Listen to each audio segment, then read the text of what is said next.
Missouri Valley Championships, and it all leads up to Selection Sunday, March Madness, and the Final Four. All right here on Sports Radio 810 WHB. I'm here at the racetrack with Brad McGee from LBA Home Services. Look, that guy's pulling into the pits. Wow, the crew moves pretty fast. Sure do. Have you ever seen a driver change his own tires? Well, no, he's the driver. Got bigger things on his mind. The reason he can focus on winning the race is because he has a pit crew backing him up. It's the only way to succeed here. This is just a faster version of our Perfect Service family. I'm sorry, what now? Think about it. You're the driver of your home, and the race you're trying to win is life. Interesting way to look at it. Perfect Service family is your pit crew. Twice a year, we come out and give your heating cooling system a quick tune-up. To keep you running at peak performance. To keep you running perfectly. If you say so. I do say so. At LBA, perfect is our minimum standard. So join LBA's Perfect Service family and get a pit crew of your own. Now you're thinking like a winner. One simple idea, one name to remember. Just remember LBA. LBAservices.com. KCFX HD4 Harrisonville, K279PI Kansas City, 103.7 FM. Sports Radio 810 WHB, Kansas City.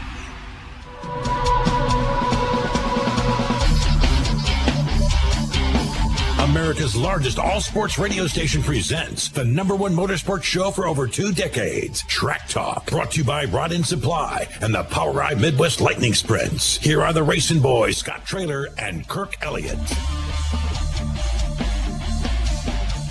Good morning. Welcome to another edition of Track Talk. I'm Kirk Elliott. Scott Traylor is not with us here this morning because he is got another event that he attended last night, got a little bit late, and he wanted not have to get up early in the morning. So he is taking the day off. So it's just me here in the captain's chair, and Todd Surprise is with us. We got a little bit of feedback coming back our way, so we could get that fixed back there, Jay. Jay Powers back in the seat at Sports Radio 810, so we are happy to have you along here on a Saturday morning. And so we got 2 hours, the first hour exclusively here on Sports Radio 810, and you want to hang with us for hour 2, we'll be here in the second hour exclusively on Racing Boys, our Facebook page, as well as our YouTube channel. Still getting a little bit of feedback coming our way here, so we'll try to get that sorted out. Anyway, we're glad to have you along. Got couple of guests that we're going to have on the air this morning. Chase Randall, who is a full-time driver for the High Limit Racing Series, will be joining us here in a little while. That's an interview that we did on our Mostly Motorsports show on Monday, and we'll hear a little bit of that coming up here in just a little bit. Also, we're going to hear from new inductee to the Carb Hall of Fame, Bob Douglas. How about that? Good friend of ours from Rod End Supply, our great sponsor. And he's going to be joining us. We had him on Monday's show as well. And so we're going to hear from Bob Douglas, who's going to be inducted into the Hall of Fame tonight. Absolutely. Scott, what do you think about that, Todd? That's going to be a pretty good deal, like you said, with Bob. We're kind of little partial to Bob ourselves because he kind of takes care of us over here, and me myself personally. I mean, I wouldn't be able to be here without Bob Douglas, so we appreciate that. That's pretty cool. Every time we have these induction things, we used to do them live. It was really cool to see, but it's really neat to know that these people get their dues. And they finally get their, in there. His is long overdue. Very long overdue. And like you said, we lost someone that's getting ready to go into, we had Bernie that was getting ready to go in. Covert. And that just, like you said, that just sucks that he didn't get to make it another couple months to see this, but he'll still be in there. He'll be the first inductee tonight, and we're looking forward to seeing his family there tonight, but sad that Bernie is not going to be with us. Bernie Covert is one of the 9 inductees into the Central Auto Racing Boosters Hall of Fame. The others going in are Charlie Benedict, Donald Connor, Ray Cunningham, our good friend, and he's been a great publicist and historian for racing here in the area. he'll be going in. J.D. Green, Rick Howard, Dave Rupert, and the Pioneer inductee is Pat Cunningham. So that event at the George Mayan Center out in Bonner Springs, not too far from Kansas Speedway. That's right. You were out there yesterday, right, Kurt? Second year we've been out there. So looking forward to that. Starts at 4 o'clock this afternoon. I think I saw Mike Kraft there last night with his video camera. He's going to try to push that live video up on the Carb Hall of Fame Facebook page, I think. So that'd be good. If you're not able to be there, you're going to be able to watch it live today. Absolutely. So looking forward to it. That's good. And that's at the address at that is the George Mayan 126th and State Avenue. State That's Avenue, right. Bonner Springs. So it's right there, and it's in the Wyandotte County Park. Yeah. Don't get that confused with Wyandotte County Lake in case you're not from around here, but there's a Wyandotte County Lake and a Wyandotte County Park. This is in the park there. Yeah. Over by Kansas Speedway, so it's a really nice area over there, and it's going to be a good time had by all today. So congratulations, everybody out there. It's going to be a fun day. And then it's catered by Christie's, so can't beat that. Yeah. I mean, anytime you can get Christie's Tasty, we can get you a big old pork tenderloin, Kirk, and they were out there starting to get ready last night. I was out there checking it out. So it's going to be a great day. So looking forward to the Central Auto Racing Boosters Hall of Fame banquet today out in Bonner Springs. So, Todd, I thought the biggest news coming out of COTA this past weekend was that Christopher Bell won his second straight race, but it was also one of the best road races I'd ever seen. But is anybody talking about that right now? It's kind of strange. No, everybody's talking about counter lawsuits and penalties being reversed. Those stories have overshadowed the great finish that we saw at COTA last weekend. Now, yeah, that's not. I don't know about you, but it seems to me that NASCAR is doing a great job of raining on its own parade. Yeah, here they need to stay out of their way and just kind of. What's funny is if you do a Google search and you try to find something, they've done a pretty good job of trying to push that story down. Yeah, because what if you know how it works, you put out a bunch more stories. Right.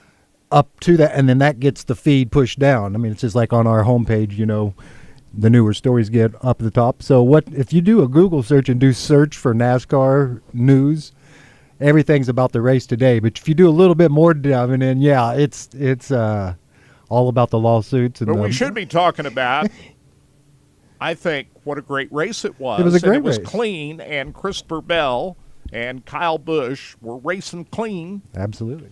And it was a good finish, and that got overshadowed pretty quickly by all the news that's come out this past week. Yeah. And here's what I'm going to say about it. And there's a reason why I haven't talked much about the litigation that NASCAR is involved in with 2311 and Front Row Motorsports. Those two groups sued NASCAR last year, wanted to reinstate their charters. Yeah. And then a judge upheld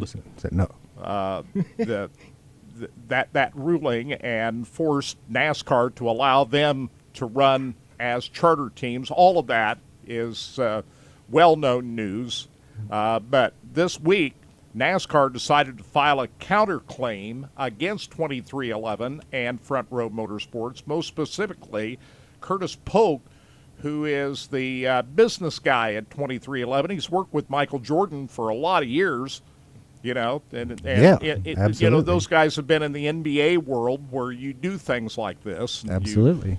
You file lawsuits and you go into litigation. This is something that's been totally foreign to the racing world. We just really haven't seen this in especially NASCAR racing because, the France family have ruled kind of owned it with an iron fist over all these years. But here's where things started to go awry is when they allowed these teams to become partners with NASCAR by starting the charter system. And that allowed the team owners to become partners with NASCAR. And there's a couple of reasons why this has happened. It's because for a lot of years, the teams could make a lot of money selling sponsorships. They had these big multi-$20 million sponsorships, and You know, they could live off some high-dollar sponsorships for a lot of years and didn't really need revenue sharing from NASCAR. Well, that all pretty much started to dry up when the Great Recession happened about 2008. Up until that time, NASCAR was really rocking. The stands were full. The ratings were high. There was big star power. And then when the Great Recession happened in 2008, things started tailing off. You started seeing empty grandstands, and then the money started drying up. Sponsorships started going away. And there's a couple of reasons why the sponsorships have gone away, and one of it has to do with just technology. Right now, just putting your name on a car and doing the traditional marketing that a lot of these big corporate sponsors did, that model has gone out the window because they've got other options that they can market their product now. Yes. And just, putting your name on a race car for the whole season and spending $20 or $30 million for it, those days are over. Yeah. So the money has dried up with these team owners, so they got to find revenue sources elsewhere. So herein lies where the TV partners come in. So they wanted NASCAR to share in those revenues, and they wanted to drive up the value of their race teams, and that's where the charter system come in. And so NASCAR allowed that to happen, and it was good for them too because they needed stable teams. They needed the teams to be stable financially in order to keep this train moving. Well, there's a power play that's gone on, and some of these owners, and I think pretty much all of them, feel that they need to get even a bigger piece of the pie. But there was only 2 teams that were willing to challenge this in court, and that was 23XI and Front Row Motorsports. 13 other teams decided to sign the deal, even though they wasn't all that happy with the terms. We got to get on with the business of racing. So here we are, all of this back and forth in the courtroom, and here's the reason why I haven't talked about it all that much. Because I don't think NASCAR is going to allow this thing to go to trial. I don't think that's going to happen. Why? Because I just don't think they're going to want to open up. They don't want their books. Do you know as well as I do, Kirk? Those books have been guarded secret for. That's just not going to happen. So what NASCAR has done, they've countersued, and to me, that is a play in order to drive these parties to come together and settle out of court. I believe. And I think that's eventually what's going to happen. That neither side are going to be happy, but there's going to be a settlement, and I just don't think this is going to head to a courtroom. I really don't. Yeah, I agree. I don't think that would be beneficial to either side. I thought when it first happened, I thought for sure that it was going that way because it really looked. Yeah. And then I'm like you, Kirk. I don't think with the news that just came out, I don't think that's going to happen. I agree. I think you're looking at a give and take on both sides, and they're going to push this They'll come to terms. Yeah, and they'll push this can down the road. Another 4 or 5 years, but let's just play nice for now. Let's get this. Get, as well as I do, Kirk. It's a power play. It really is, and you don't want to be. Ratings are rough to get across the board for anything other than NFL. I don't care what sport it is. You don't want to ruffle and make things where people are not wanting to tune in. Well, this is not like the NBA or NFL or some of these other sports. You're just not going to win the court of public opinion by going to a courtroom and fighting this out in court. No. It just, I just don't think that they're going to come to a settlement at some form before the end of this year. I really believe that, and then we'll get on about the business of racing. My criticism of NASCAR is they're raining on their own parade. Yeah. You don't need to be. You don't need to be doing it. It's hard enough as it is to have a good product out there. You don't need to be shooting yourself in the foot. It's just there's just no reason to be. I agree, Kirk. We have great racing out here at Kansas Speedway. You should be promoting all these great. The Atlanta race was a great race. And so this is the other thing too. NASCAR and the Speedway Motorsports, they own most of the racetracks. Yeah, that's like you said. So if there's going to be a challenge to the system, antitrust like and all of this kind of thing.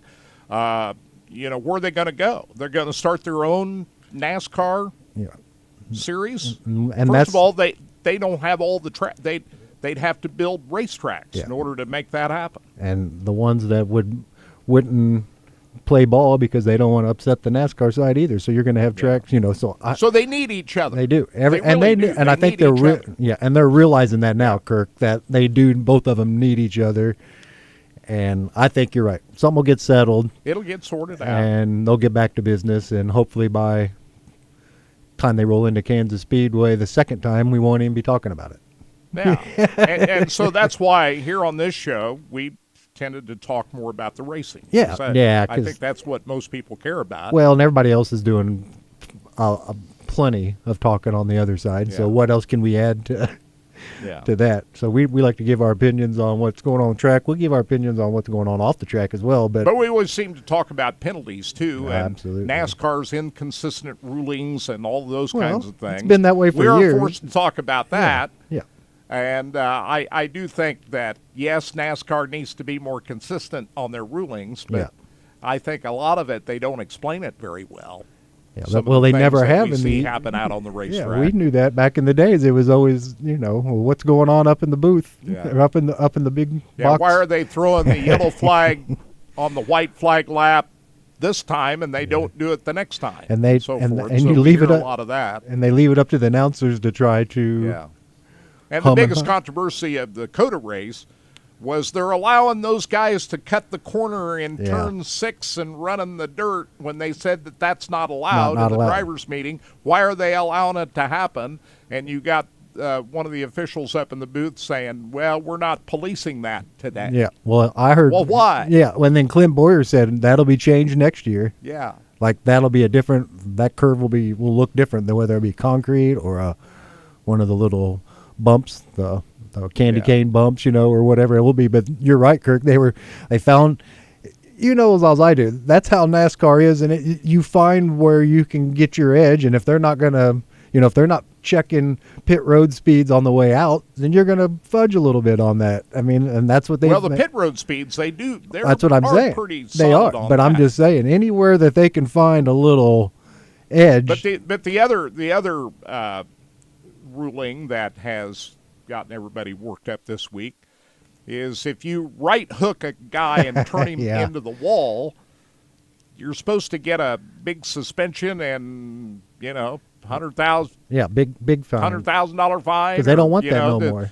But just like when Bubba Wallace turned Kyle Larson up into the wall at Las Vegas, that met with some pretty stiff penalties. Carson Hocevar got penalized last year, and but the explanation that they gave of Austin Cindric not being suspended when he right hooked Ty Dillon at COTA was, they're not going as fast at the road course, and they didn't throw a yellow on that. That was the reason why they didn't suspend Austin Cindric. And so that's created a lot of stir this week. You had people like Kyle Busch saying, that's a bonehead ruling. Yeah. It doesn't matter if you're at what track, mile and a half racetrack or Daytona, you right hook a guy at COTA should be the same as right hooking a guy anywhere. I agree. The only thing I think is different on a road course, and we see it before in other racing, on these road courses, they're so big that if you have a guy that just spins off and he's off of the track and they can get somebody out there to get him and push him off before the cars are all coming around. The thing with NASCAR, we know how it is. It gets spread out, so there are packs of cars all over the track. So it's not like – but on these restarts, you get a guy spun out in the corner on turn 1, and they're on turn 7, and there's still 4 more turns to go through. That I can see the logic in that. But you don't just – I just wonder what goes on. We've been in those drivers' meetings, Kirk. I mean, you've sat in an office at Kansas Speedway. Most of them saw a video. And they show a video. And they watch this stuff, and they come in and they kind of tell them where. And 90% of what it is here's where to make sure here's where the lights are. Here's where the boundaries. Here's pit road. Here's where you need to be, and it's those kind of things. But you almost wonder, like. Well, they explained that all in the drivers' meeting at COTA. Yeah. But then the next day they said, we're not policing that. That's what I'm saying. So you're wondering what really what are they really policing? So what are drivers going to do when you say we're not policing that today? They're going to take every advantage they can. And as soon as somebody on TV and in the booth heard that, they were calling down saying they're not even hitting that. I mean, that's all it took was, and you saw it, Kirk. That thing was that thing was a hole. There was they're racing in the dirt. There was a pothole by the time the end of the night. The show was over. Have you ever heard of dirt racing on a road course? Yeah, I was going to say they were doing it. They had at it. Coda. Well, I know one thing. Today's race, or they got full schedule today, right? And tomorrow. Phoenix Raceway is where they're at this weekend. And the Xfinity cars will be on the track here at, I think, 10:30 our time this morning for their practice and qualifying. And then the Cup cars are going to be on the track at 2 o'clock our time, practice and qualifying. No, I guess it's 1 o'clock. 1 o'clock Central Time at Phoenix, and then qualifying after that. You got to go to Prime Video if you want to watch that. So yeah, I was going to say you can't just flip it on the TV today. The Xfinity race is at 4 o'clock our time this afternoon. The CW Network, if you want to watch that, and then the Cup race tomorrow, and that's going to be on FS1. That's what I was going to say. It's FS1, not Fox tomorrow. 2:30 tomorrow, Central Daylight Time. How about that? Folks, don't forget. You got to roll the clock ahead. Don't forget to spring forward, right? Yeah. Fall back and spring forward. So we have a big day. I don't know. I'm ready for the normalization. The days are getting, when you wake up now, Kirk, it's a little lighter. And that's pretty nice when you wake up. Are we about through with switching the clocks around? It seems like I'm hoping they might be thinking that. This might be the last year. How about are we almost through with all this snowy weather here in Kansas City? We're done with that, right? I'm ready for that. I'm ready for a break whenever you are. It's also the opening weekend of the NHRA drag racing season this weekend. The Gator Nationals going on down at Gainesville, Florida. We'll talk a little bit about that later on. They had their first qualifying sessions yesterday down at Gainesville. Antron Brown, the defending champion, was the best in Top Fuel. Jack Beckman, who's driving John Force's old car, was number one in Funny Car. Greg Anderson in Pro Stock, and Gage Herrera, the defending champion Pro Stock motorcycle, all top qualifiers. They got the call out this weekend. You can go to FS1 to watch some of that. I'm happy that drag racing is back. So absolutely, another form of racing to watch. And like you said, those are always fun. You can just tune in and race happens, and they get those things one and boom, boom, right after another. That's what's fun about NHRA. There's not a lot of downtime. Finally, before we go to break, World of Outlaws in action last night down at Talladega Short Track. And David Gravel, he didn't win last night, but he is on a roll. Bill Balog. How about that? The North Pole Nightmare comes up with a big feature win last night as he passed Cole Macedo in Wayne Johnson's car, who started on the pole last night. We were just talking about him on the show the other day. Yeah. Cole Macedo led a number of laps in that race, but Bill Balog was able to pull a slider on him and get in the lead. But he had enough space between he and the hard-charging David Gravel to hold him off and win last night. That's his second career World of Outlaws win. So congratulations to Bill Balog. David Gravel, who still qualified number one. That's the thing that Gravel's been doing lately after sweeping the weekend at Volusia Speedway Park Bike Week races Sunday and Monday earlier in the week. David Gravel's been qualified number one the last few races, and that's going to be hard to deal with for his fellow competitors. When Gravel qualifies number one, that means he's going to be up front. I think what really cost David Gravel last night, he drew the number 5 pill for the dash.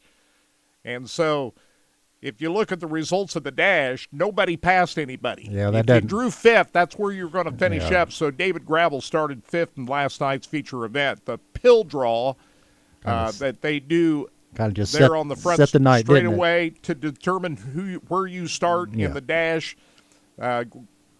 David Gravel drew the number 5 pill, and that's I think that's probably what cost him the win. Cole Macedo drew the number 1. Yeah, there you go. That kind of just sealed your fate. Where you had nobody's passing, you're going to be pretty much where you started. Unless you had it was hard night. to pass on that track Absolutely. last night. But anyway, they're going to be at Magnolia, Mississippi tonight, And the other big race I watched last night was the USMTS at Rocket Raceway Park. Kyle Strickler, they call him the high side tickler, winning the USMTS feature. Watched that on Race and Dirt last night. They called off tonight's scheduled race down at Rocket because of rainy weather. 75% chance of rain. Yeah. So tonight's race at Rocket Raceway Park has been called off. They're now getting ready for one of the big crown jewel races coming up later this month, the King of America, which will now be at Lucas Oil Speedway this year. So we'll talk a lot about that here over the next few weeks. When we come back, we're going to hear from Chase Randall,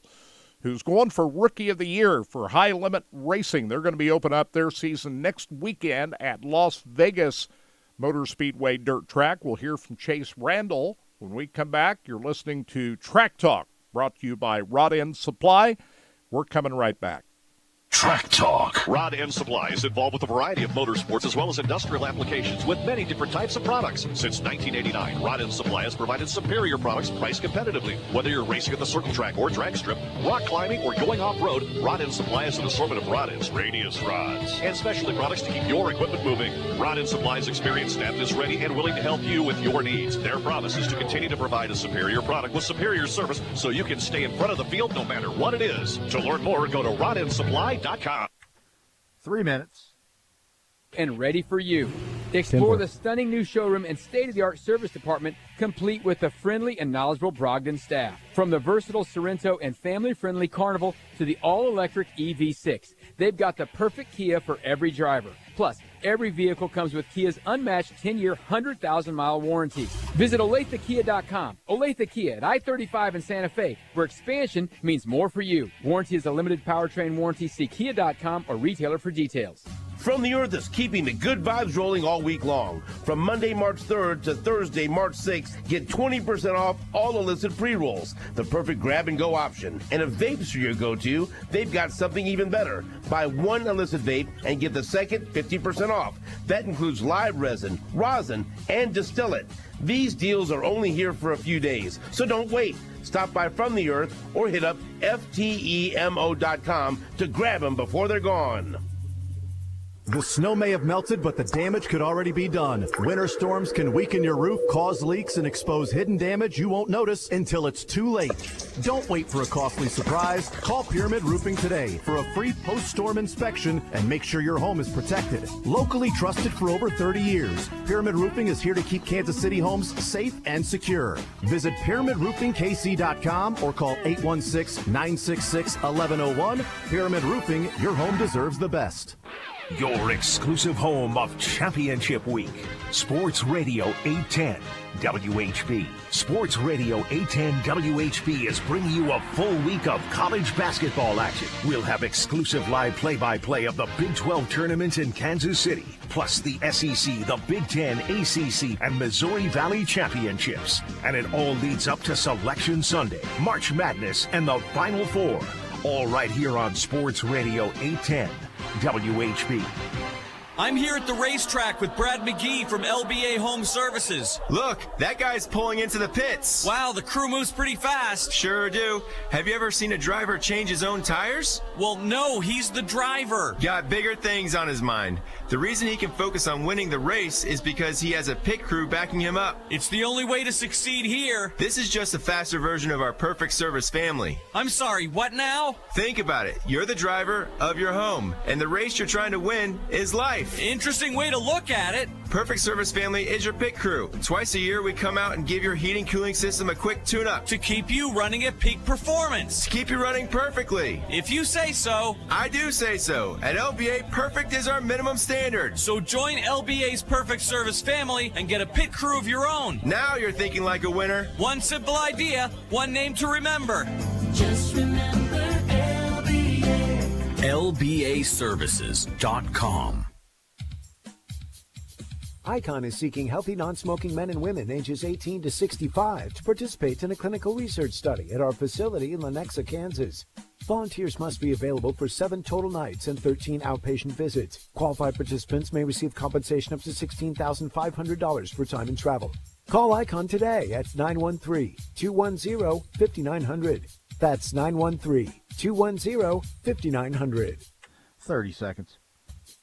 In Kansas City, the rivalry is real. Rock Chalk, or MIZ. Your loyalty runs deep, and now your checking account can too. With Jayhawk Checking and Tiger Checking exclusively at Central Bank. You can show your true colors every time you spend. So, wave the wheat or shake the stands. Just don't cross the line on game day. Pick your side and open your account today at rivalschecking.com. Central Bank. Dream bigger, bank better. Member FDIC.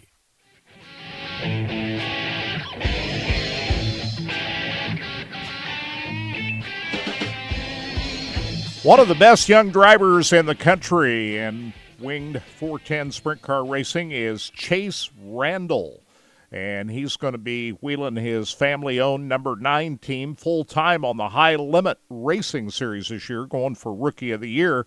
On Monday's Mostly Motorsports program, we spoke with Chase Randall about the upcoming High Limit season and where he thinks he's going to go here in 2025. Let's hear part of that conversation.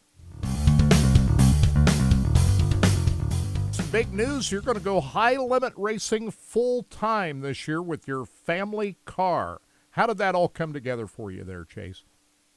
Yeah, it was just, basically, towards the end of last year, trying to, get our racing set for this next season and, getting my schedules kind of sorted out. I was, really focused and had a lot of intentions to go high limit racing with somebody, and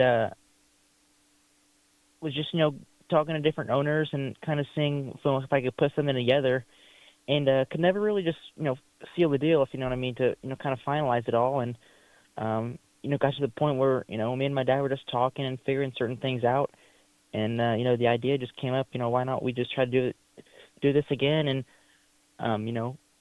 put it all back together like we had previously with our own family team, and that's just kind of how it all started. And once we had that intention and focus on if we're going to really do this, it was all focused from there to make this happen. It takes a lot of great sponsors to run the High Limit Series. Talk about that a little bit. Yeah, of course. We have a lot of great partners on board this year. Quite a few new ones and several ones that we carried over from our previous team a few years ago, and the main one on board this year was Dennis Allball with Allball Your Alternative.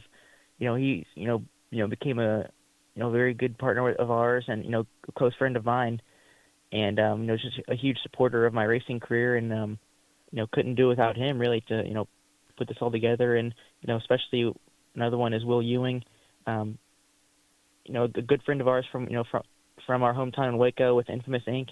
And a lot of those guys have come on board and helped really put this all together, and really believe in me and want to give me the best chance I have. Talk about the 2 words of sponsorship that you've got there. Yeah, of course. Yeah, Two Worlds Equestrian. That's good friends of ours. They're from California actually. Close friend of Johnny Rodriguez, who we know really well, and they're not going to be continuing their racing anymore this year. So, and that was one of their sponsors.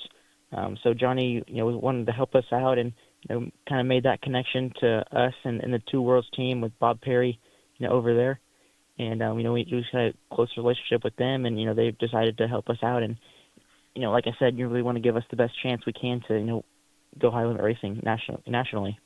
They go still. You call you the fastest chicken, Bush's Chicken. They still with you? Yeah, that's right. Yeah, Bush's Chicken. They're that's my dad's franchise, and he's just a franchisee of Bush's Chicken. It's not much of a corporate sponsorship. That's just my dad just supporting his own business with that. So that's not going anywhere. Bush, you'll always be the fastest chicken.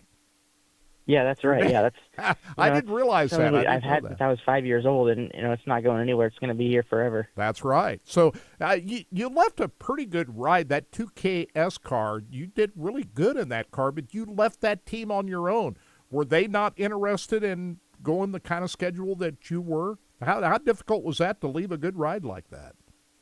Yeah, I mean it was pretty difficult, but it kind of just for me personally, it came down to the point where I didn't feel like, I was, progressing or feel like, I was in the right spot as a driver, at that time and kind of where I felt like I should have been. And just made my, the personal decision to go a different route. And that's kind of, all it really, that matters at that point. It was just my decision, and feel like I was in different areas and had different goals at that time. So, it's just kind of where it led, and now we're here, focus on Highland racing this year. Talk about Knoxville, the Knoxville Nationals. Are you going to run that as well? Oh yeah. Oh yeah. We're never going to miss out on the Nationals. I feel like that's one of my favorite races of the year. To go to. It's a huge atmosphere with, lots of different cars, and people from all across the country come to it, and all across the world really. So, that's we're never going to miss that. I feel like that's one of my favorite races, and can't wait to go to Knoxville again this year. In a couple of months to kind of see how we kind of shake up with our new team here. Are you gonna run the 360s and the 410s? Yes, correct. We'll run the 360 Nationals this year, and we'll be in Knoxville for a couple of weeks around that point, and just focus on that. That's one of the races. I don't run many 360 races, a lot anymore, but that's one of the races I really want to win, just because it's a huge stage, and one of the anytime you win at Knoxville is huge, and that's a big one. Well, the way you've run up there the last couple of years, I can understand why that's one of your favorite races. You've run really well at the Nationals the last couple of years.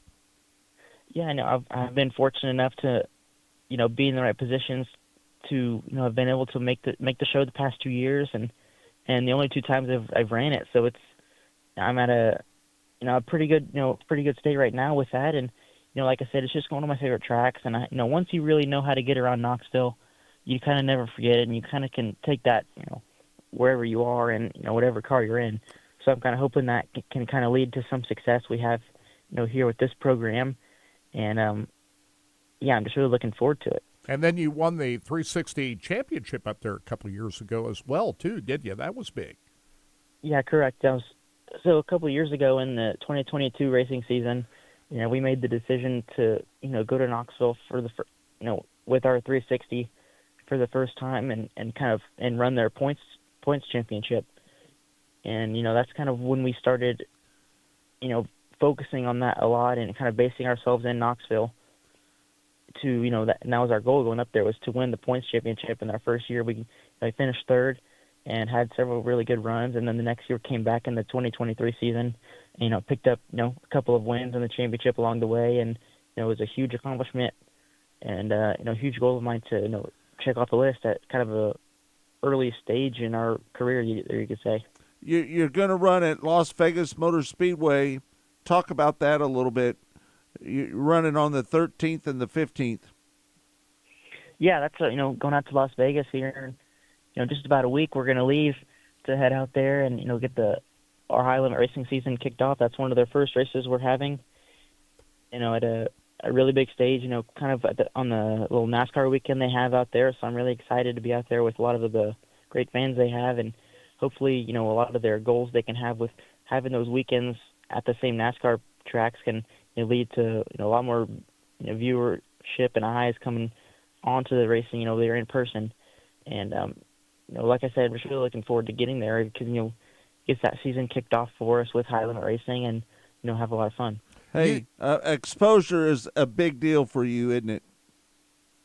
Yeah, it's huge. I mean, for me, I feel like anytime you can get in front of somebody or in front of a camera to just push your brand out there anywhere, you never know where it could lead. So anytime you can do that, I think is huge. And it's some of the things that I've picked up on, like Rico Abreu, I feel like he's a huge inspiration for me in that area because he always pushes himself in that way, and something I aspire to be like, several years from now, or just hopefully in the future, this year.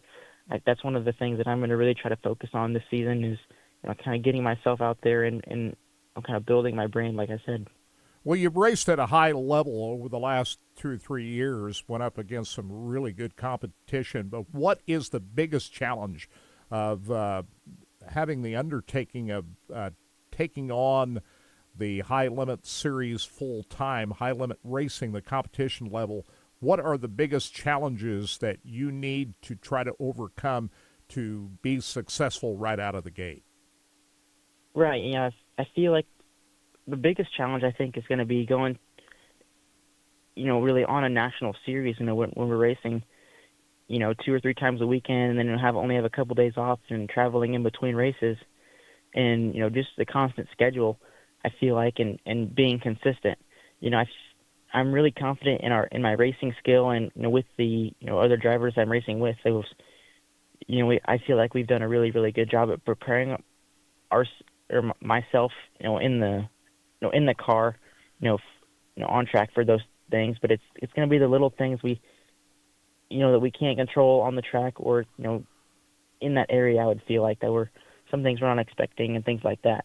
Hey, you're such a talented driver. I'm sure that a lot of eyeballs are going to be on you this year. Talk about that a little bit. Yeah, it's just, there's, the rookie class, I feel like, of High Limit is going to be, really strong and tough this year. And, with the, the amount of racing that we're going to do is really something I'm looking forward to, with a lot of their large viewership they get. So there's going to be a lot of eyes and a lot of focus on us. So it's, going to be really good for that, and going to be good try as a team to, put our best foot forward and, focus on ourselves each and every night to, look professional in those areas. There he is, Chase Randall, and, you heard, why he puts a lot of focus on Knoxville. Of course, next weekend they're at Las Vegas, but he's done well at Knoxville. He's qualified for the main event of the Knoxville Nationals last couple of years, finished toward the top a couple of years ago, and he won a 4:10 race up there in the regular season last year, too. So it stands to reason why Chase Randall loves Knoxville Raceway. Yeah, feels pretty comfortable, I'm sure, rolling around Knoxville Speedway. But anyway, he's going to be fighting a couple of pretty tough guys for Rookie of the Year on the high limit. Dason Pursley is another fellow contender for the high limit. Danny Sams is another one that he's got to fight for the Rookie of the Year honor. So it's going to be pretty interesting to see how he does. He's got his dad out there, the family-owned team, how he's going to do, and we'll start to find out next weekend out at Las Vegas. They'll be racing next week on Thursday and Saturday. How about that? Believe it. No, it's the 13th and the 15th. 15th's on a Saturday, right? There you go. So it'd be Thursday and Saturday. No racing on Friday. So the NASCAR Cup Series out there next weekend. Yep. It's part of that weekend. So it'll be interesting to watch Chase Randall as he embarks on this big full-time tour with the High Limit Racing. We'll probably have Chase Rodman coming on here pretty soon, next couple weeks. Yeah, he's the voice of the High Limit, so that's right. We'll get Chase back on our Mostly Motorsports show on Monday. Give us regular updates as Connor Wade is our reporter out there on the World of Outlaws Tour. Absolutely. I think we're going to try to get him on Monday's show. So that'd be great. Sprint car racing. Getting ready to roll. Full speed coming up with High Limit opening up next weekend. And you'll be able to hear all those, we replay all those interviews, especially the stuff that's pertinent to the race that's coming up that weekend that they're covering. Yep. So anytime we have Chase or Connor Wade on, it's always great information for you. So if you miss it on Monday, tune in on Saturday and check it out. We're going to take a break right now. We're going to come back, talk more. You're listening to Track Talk here. Scott Traylor taking the day off. He'll be back with us on Mondays, Mostly Motorsports show. So we will come back and talk more racing when we return here on Track Talk. Track Talk. Rod End Supply is involved with a variety of motorsports as well as industrial applications with many different types of products. Since 1989, Rod End Supply has provided superior products priced competitively. Whether you're racing at the circle track or drag strip, rock climbing, or going off-road, Rod End Supply has an assortment of rod ends, radius rods, and specialty products to keep your equipment moving. Rod End Supply's experienced staff is ready and willing to help you with your needs. Their promise is to continue to provide a superior product with superior service so you can stay in front of the field no matter what it is. To learn more, go to rodendsupply.com. 3 minutes. Denford. Not be based solely upon advertisements. Past results afford no guarantee of future results, and every case is different and must be judged on its own merits. After my car wreck, there was a lot I didn't know. I do know. My team knows injury law. We can help you understand all of your legal rights so that you don't get cheated. DM Law knew what to do and got me $150,000. Mike's got this. If you've been hurt in a car wreck, call me. I've got this. 816-888-7500. Mike's got this. I'm Missouri Attorney General Andrew Bailey. Human trafficking is occurring right here in Missouri. You can help combat it by learning the signs of human trafficking and reporting suspicious activity to law enforcement. Victims may appear malnourished, show signs of mental or physical abuse, or avoid social interaction. If you're a victim or know someone who needs help, contact the National Human Trafficking Hotline at 1-888-373-7888 or text the word HELP to Be Free. Together, we can fight human trafficking in Missouri. Brought to you by the Missouri Attorney General's Office. Jeff Montgomery here. If you're a man dealing with frequent urination, multiple trips to the bathroom at night, or a weak urine stream, do what I did and call Miva Medical. Their new cutting-edge non-surgical procedure eliminated my symptoms. Board-certified Dr. Brown is very professional, knowledgeable, and helped put all of my worries at ease. As Kansas City's leaders in minimally invasive non-surgical treatments, I trusted Miva Medical and Dr. Brown to help me. If you're experiencing these symptoms, go to miva-medical.com. That's MIVA-medical.com.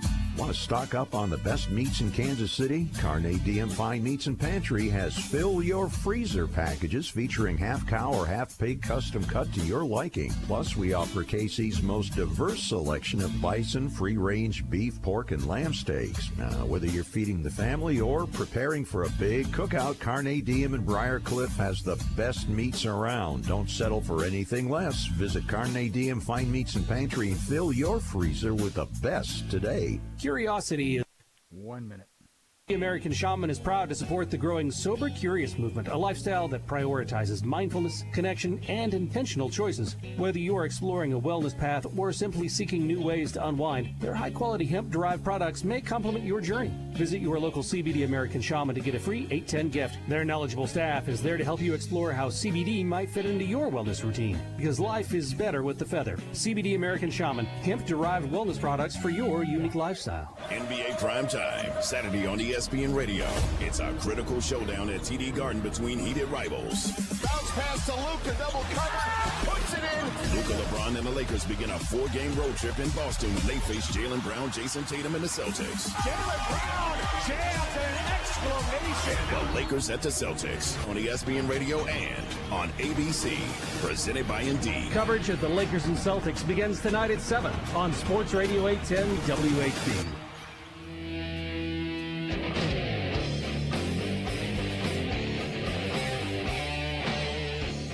Welcome back to Track Talk. We're brought to you by Rod End Supply. I'm Kirk Elliott. Scott Traylor. He'll be rejoining us for our Monday show exclusively on racingboys.com, our Facebook page, and YouTube. That's exactly how you can listen and watch to Hour 2 exclusively here. As right now, we're on Sports Radio 810 WHB. Glad to have you all along this morning. I was looking at the Facebook page of the National Sprint Car Hall of Fame and Museum there, Todd, and boy, the progress they're making on this Dennis Albaugh Sweet Tower up there is pretty miraculous. They've got a grand opening weekend set for Thursday, April 17th. And that's just ahead of World Outlaw is going to be opening up the season at Knoxville that weekend. How about that? And so this thing is going to be open and ready for business when the season opens up in April. That's how fast they've come along in this thing. You know, when we were there for the Nationals in August, the ground had been broken, but nothing had been done. Yeah, they kind of roped off the area, but nothing. But then when I went back for the late model nationals, they'd already had the girder work up. And so that's how fast they've come along in this thing. And they had to work through the winter weather and all of that. But this thing is really coming along. It's on the opposite side of where the Brian Clausen Sweet Tower is. So it really changes the look of the Hall of Fame in Turn 2 up there at the Knoxville Raceway. Yeah, when the photographers are taking photos, you'll definitely be able to tell what year you're looking at, Kirk, because last year it'll look a lot different than your photos from this year because you got a whole new tower in your background. So like you said, it makes the place look different up there. That's for sure. It does. And no other big news at the Hall of Fame is the Corvette that they're going to give away again this year. It's we say it every year. This is the best Corvette ever.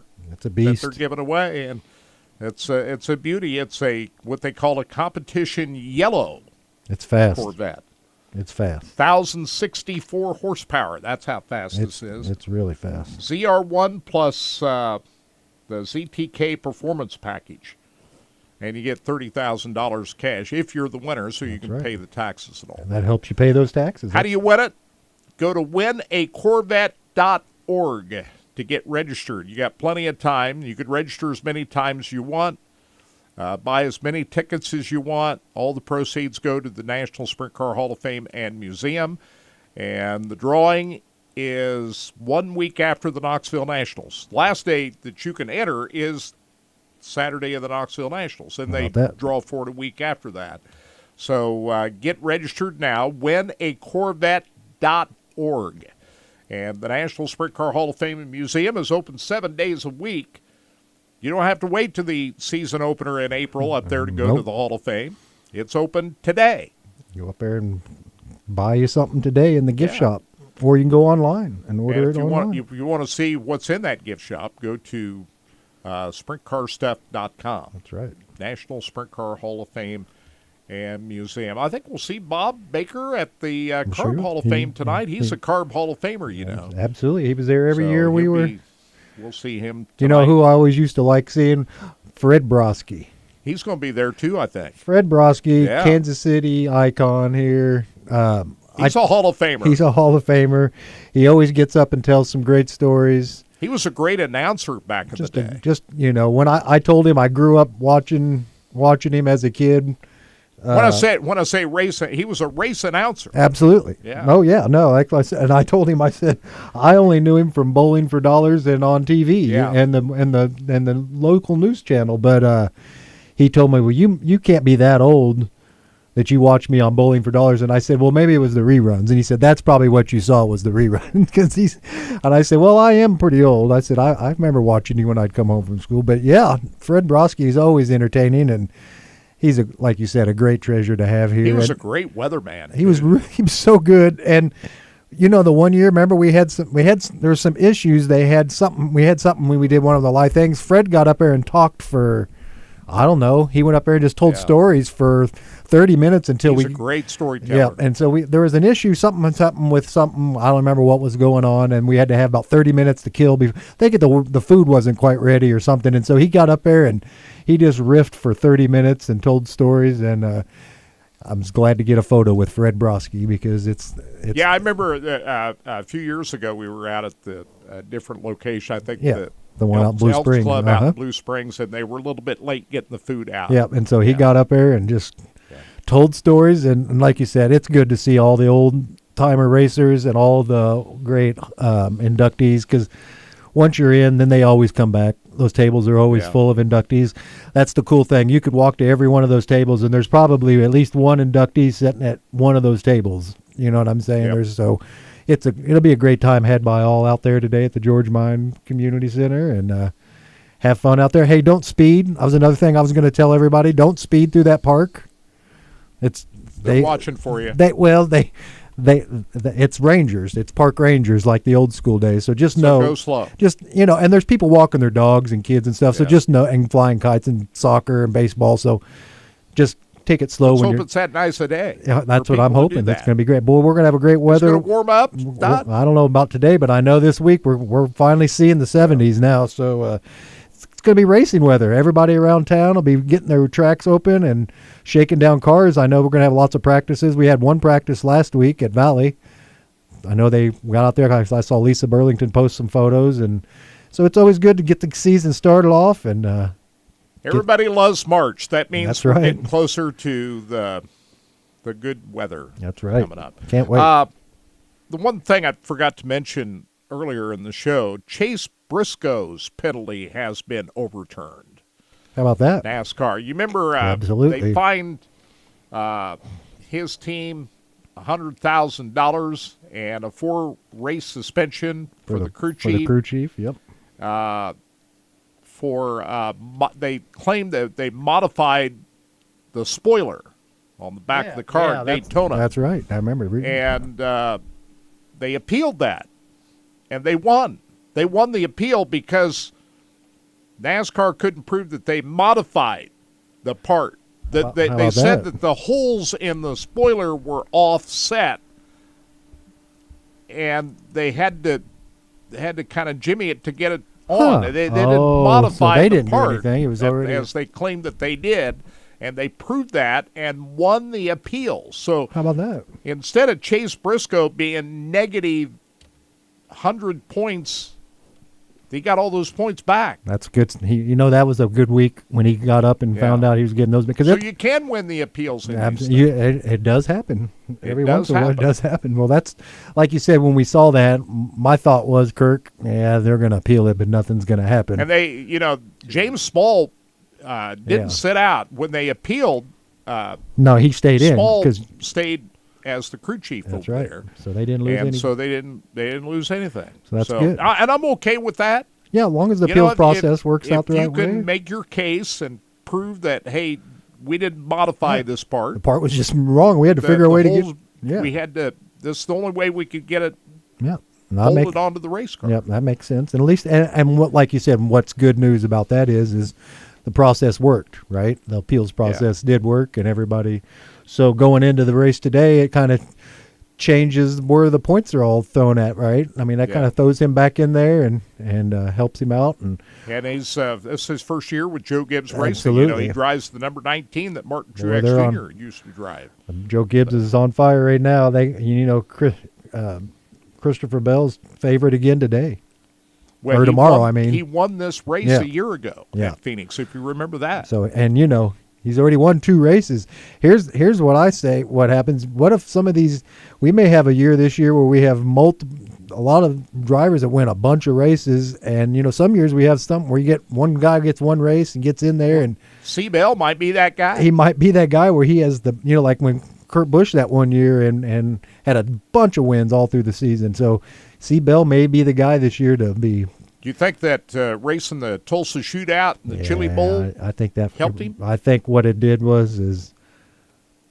I think he was probably upset, but he didn't want to rock any boat. You're with Joe Gibbs and you're with the big program. You don't want to say no, but once he gave him the okay to let you ride some dirt cars. He's in a good frame of mind He's right in a now. really good frame of mind. He came in with a good frame of mind. He was, and every interview you see him, he's a smiley, more energetic Christopher Bell. And well, he was a championship contender before even all this. Remember, he made the Final Four at the last couple of years? Absolutely. At the championship race at Phoenix. So the Phoenix race is important because this is where they settle the championship. Absolutely. Take the notes today. So you're going to watch who runs well here at this racetrack, and the Penske cars run well at this racetrack. So we'll see how they do. Thank you for joining in here this morning. We're here every Saturday morning. Thanks to Jay Powers, Todd Surprise. Appreciate all your help. Stay with us. Hour 2 exclusively on RacingBoys.com, our Racing Boys Facebook and YouTube pages. And join us for Mostly Motorsports at noon Monday on RacingBoys.com. Thanks again for joining us. We'll talk to you again next week.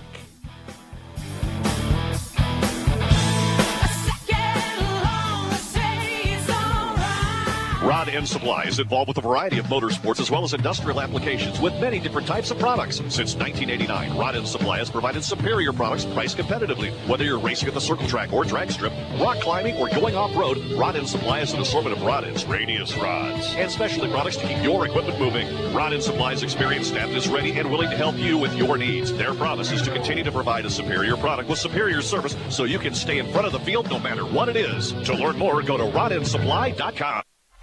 Hello, Kansas. Thanks, man. Looks Appreciate like it, we're brother. in for another heat wave this season. Thank you much. I will see you next week. Rock and roll, man. Holler if you need anything before then, and we'll see you on Saturday. Will do. All right, thanks, man. It's rolling across our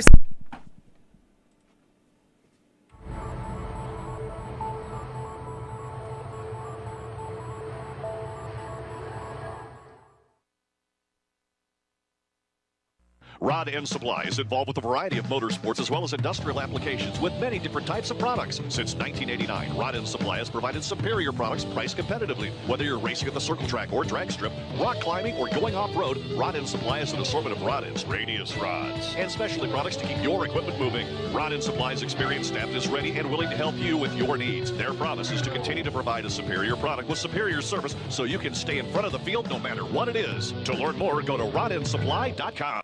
Spirit Specialty Sportswear in-house. We do all of the screen printing, all the embroidery. We do some vinyl. The other ad specialty items like your pens, magnets, notepads, calendars. You can actually buy that, build your business to make it larger. We have the largest screen printing process and the largest embroidery anywhere around in the area. We can do stuff all the way from your school clubs to sports teams, a professional look in the office. If you can imagine it, we can do it for you. From the circle track to the drag strip to off-road racing, Rod End Supply has been keeping their customers at the front of the field since 1989. Whether you need rod ends, tubular rods, or specialty products, Bob Douglas and his Rod End Supply staff are always ready to help you with your needs. You can visit them on the web at rodendsupply.com or call them at 800-284-2902.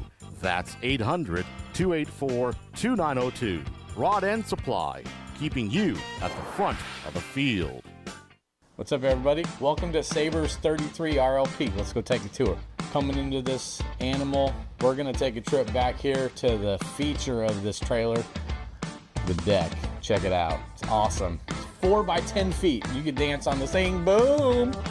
Check it out. It's pretty nice. And then coming to the back of this thing, you got a 75-inch TV. It's huge. 60-inch fireplace. It's nice and big, keep you warm. Then you got an ottoman that converts into a table, if you will. Maybe some TV trays. Then this hide-a-bed that I'm pointing at, it comes out and folds into like a king-size bed with storage in the corner for all your linens. Great little addition to the trailer. Your dinette, of course. Then you're gonna come around to the kitchen with the tic-toc sink. It's got the spritzer and the waterfall and all that stuff. Residential style refrigerator. It's got the microwave and the oven that's residential as well. Big old pantry over here with motion detected lights, coffee bar, and then coming up to the bedroom, you'll have the bathroom first, nice and spacious with a seat in it for them ladies. And then we got the king size bedroom with washer dryer hookup. I'm telling you, this is a home run for a couples coach. Come and see me, Kyle Walker. When Steve died, the outpouring of love was amazing. These dollars had come together to support us, and we realized, no, we didn't want to use them for us. We wanted to use them to help others. The foundation has done so much for so many people. It helps any family that has somebody, whether it be a crew member or one of the drivers, that get hurt. We can help them to get through the situation. I was injured in a non-wing sprint car accident that broke my neck and left me with a spinal cord injury. I was in the hospital 8 months, and that got really, really expensive. So having that extra help to help push me and my family forward was a big deal. Yes, Steve's death is the reason the foundation exists, but it's Steve's life, and it's the lives of racers everywhere, is the reason we're able to do the work we do.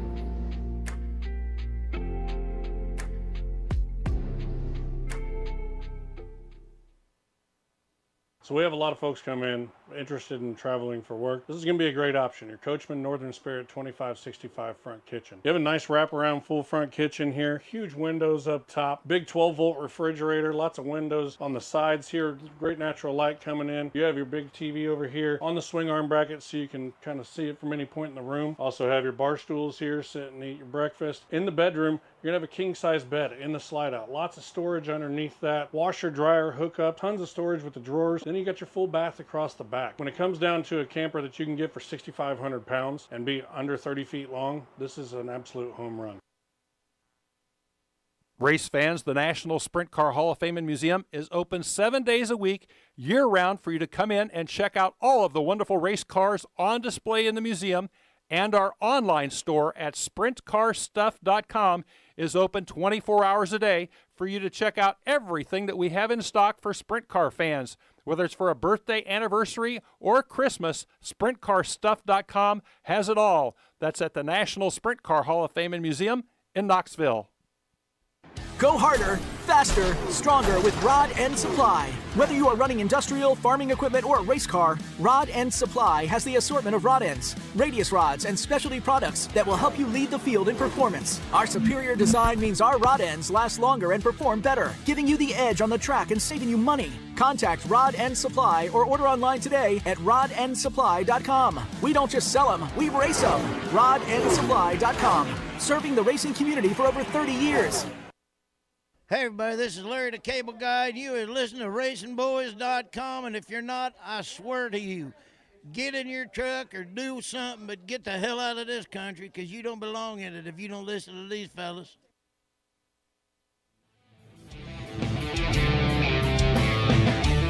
It's time for America's most unique motorsports show, Track Talk, brought to you by Rod End Supply and the Power Ride Midwest Lightning Sprints. Here are the racing boys, Scott Traylor and Kirk Elliott.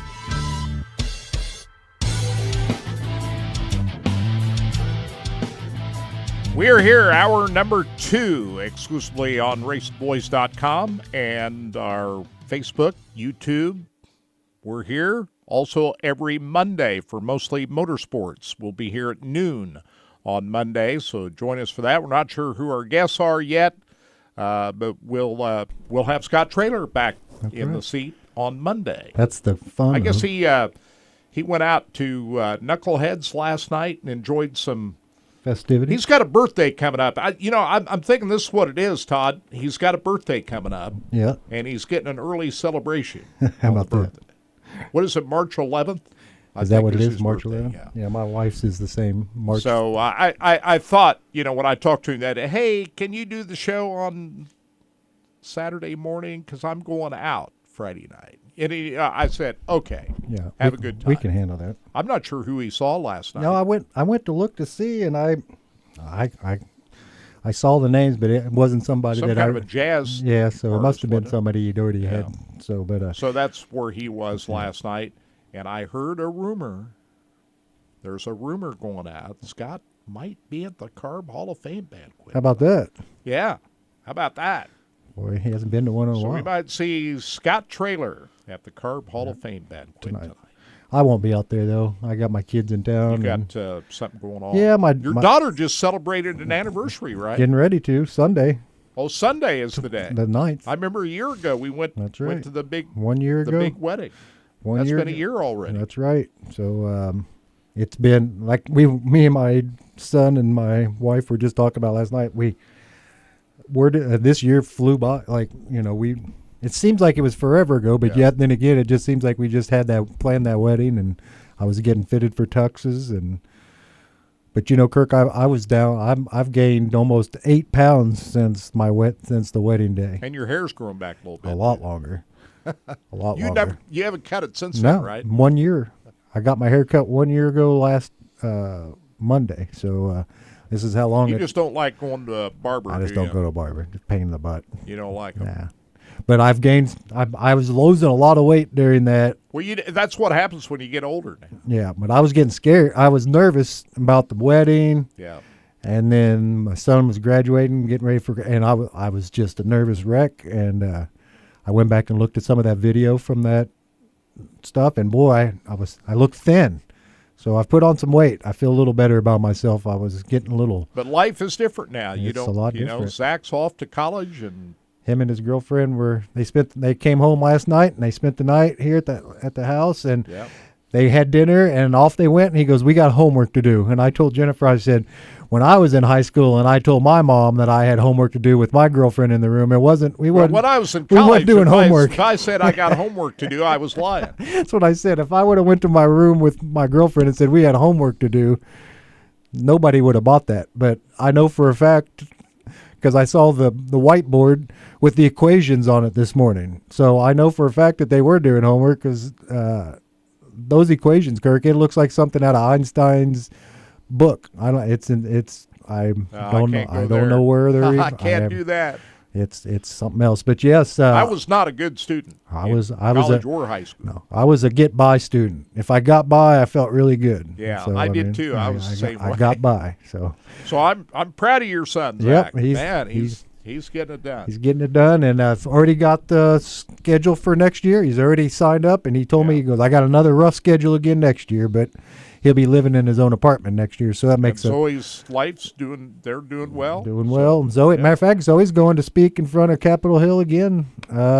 She thought she was just going to be a spectator, but they have called her up to talk and testify again on behalf of she works for Cottonwood, which is people that help people that are mentally challenged find things for them, because they live a lot longer years now, and a lot of those mentally challenged people outlive their parents, unlike in the old days. So now you have to find something for these people to do. So there's a lot of people that fall through the cracks, and so Zoe works for a company, and she's a case manager out there, and she's going to speak in front of the state capitol this week. So that'll be in Topeka. This will be probably I think her fourth time speaking on the thing. Wow. So she might be running for office. Yeah, that's what Jennifer told her, and that might be the only way she can get some of the changes she wants to do is to get that. So it's been a whirlwind, but man, let me tell you, Kirk, all the snow melted. It didn't last long this time. It didn't last long in Kansas City, and I know for a fact. I drove by Lakeside Speedway. They're getting everything all tightened up and buttoned down. They're getting ready for everything out there. Valley Speedway had their practice last week. I think I-35. They're going to have a practice again today at Valley Speedway. Tomorrow. Sunday. That's what I thought. And the same thing at I-35 Speedway. Because I-35 practice sessions at both I-35 and Valley Speedway tomorrow, Sunday. Because last week it was a little chilly and a little rainy and a little wet, and so it's a good deal that everybody's able to shake down their cars, so to speak, right? Because you know how that is, Kirk. Yeah. It's a good way for the tracks to make a little extra revenue. Absolutely. Get the guys registered so you don't have that rush on opening night, all that kind of stuff. There's for a fan, for me as a fan, I'm not interested in going to. But boy, for the people that race and the people that run the racetracks, it's a much beneficial. But for me to go out there and watch cars going around in a hot lap session. But if you're bored and you're driving around, you got nothing to do. Guess what? Yeah, go by there and do that. They do it. You got nothing going on. It's a good. I think it's free to get in. I think it is. At least at Valley Speedway, it is. So it'll be a good time had by all. Like you said, that's usually it means the kickoff of the racing season. So the 2025 season is underway. And I saw, like I said, we know they're racing across the country today. So everybody's got some races going on. They're going to be racing for real at Beatrice, Nebraska next weekend. How about that? Friday, Saturday. This will be Thursday, Friday, Saturday, March 13th through the 15th. The Spring Nationals, IMCA at Beatrice Speedway next weekend. $5,000 to win the modifieds. I guess they're racing on Friday and Saturday. They got to practice on Thursday. That's the way it is up there. So check that out. If you want more information, go to BeatriceSpeedway.com.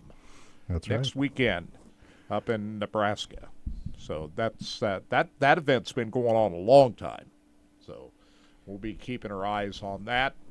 Awesome. And as I told you earlier in the show, later on this month, the King of America is moving to a different venue this year.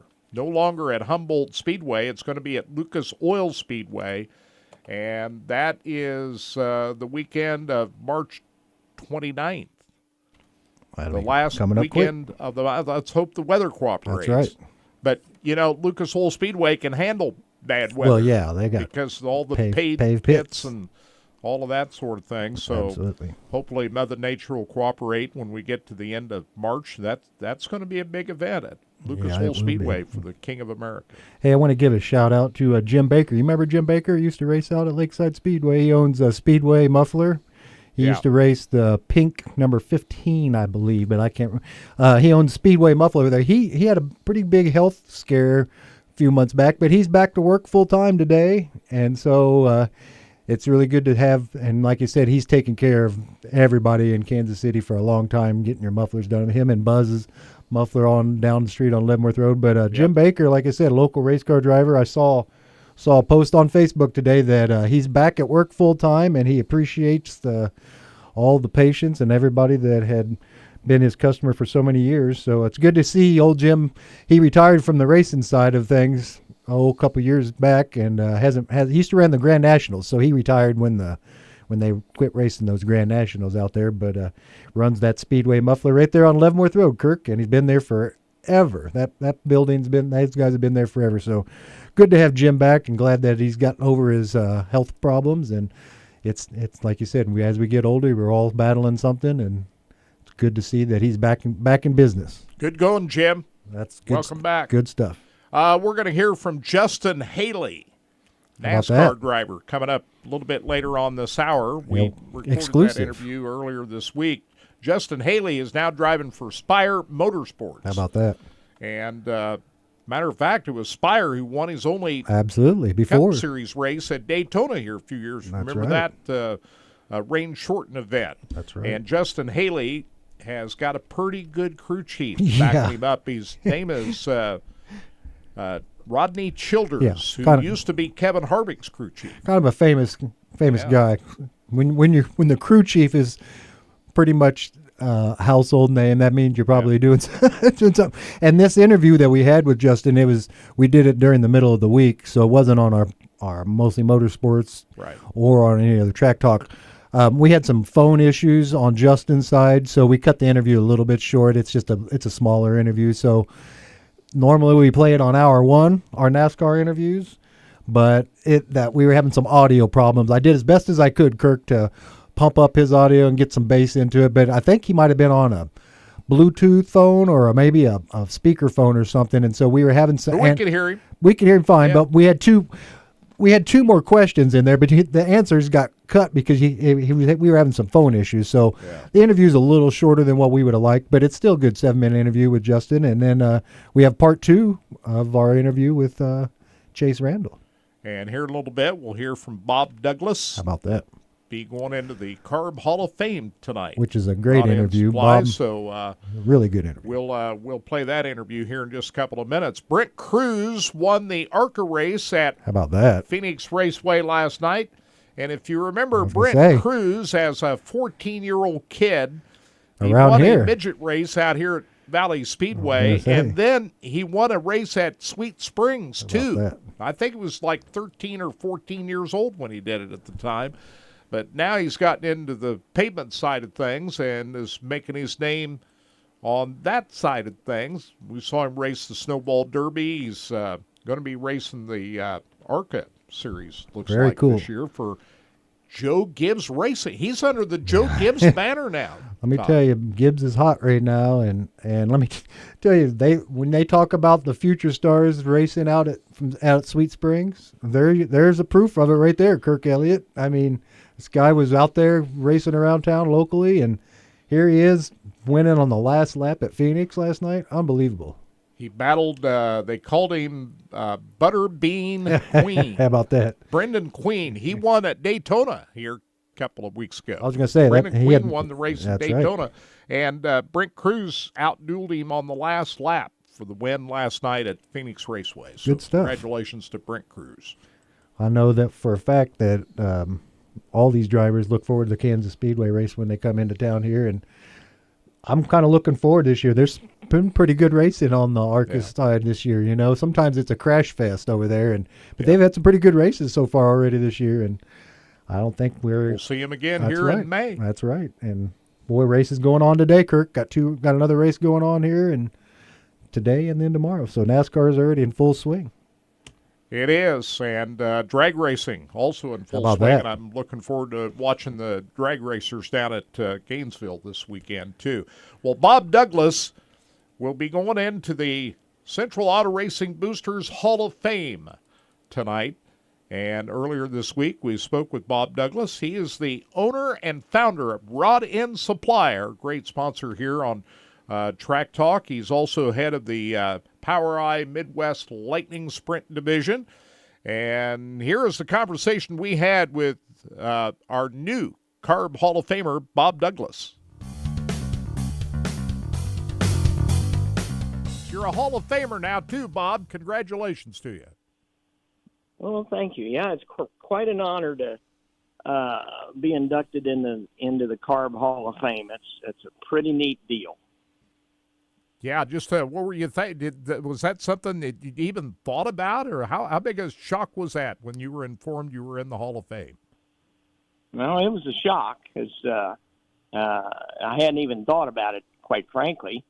And they haven't started doing categories yet. So I'm kind of everybody's pretty well much the same way. Although and some of the people that are going in, like Charlie Benedict, he was a driver, and Rick Howard, he was a driver, Rupert, he was a driver. So some of them that have been drivers and stuff, I kind of understand that.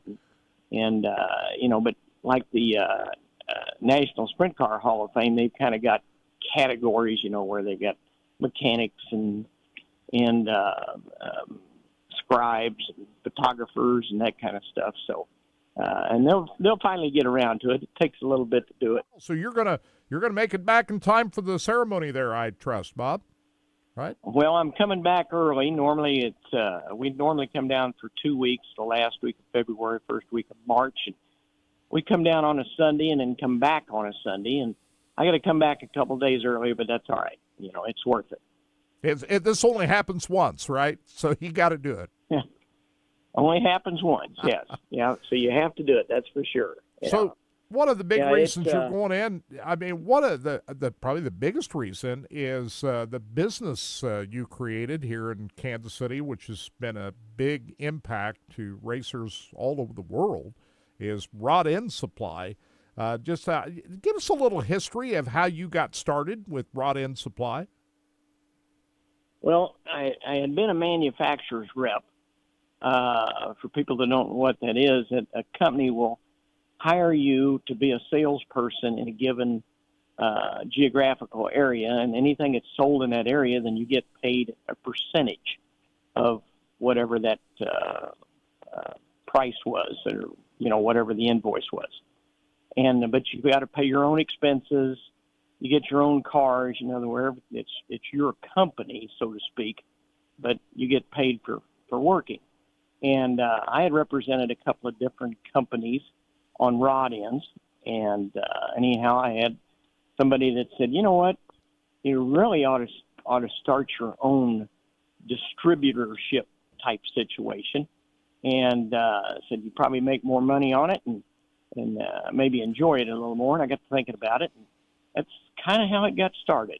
So, and of course, rod ends, that's another term for Heim joint, which everybody, in the very beginning, Heim was the first one to make rod ends in the United States because they were hired by the government to do that because they had captured several of the Messerschmitt airplanes, and they had rod ends on them.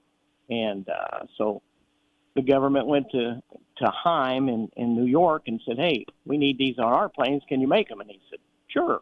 So that's kind of how it got started.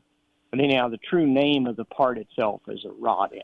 We're showing a lot of... So we started in 1989 is when we started Rod End Supply.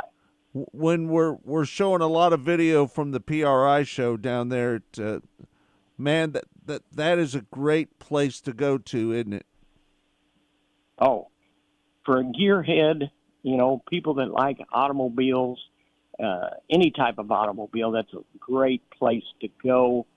See the manufacturers, get to talk to manufacturers, especially if you've got your race teams and people that are building chassis and that type of thing.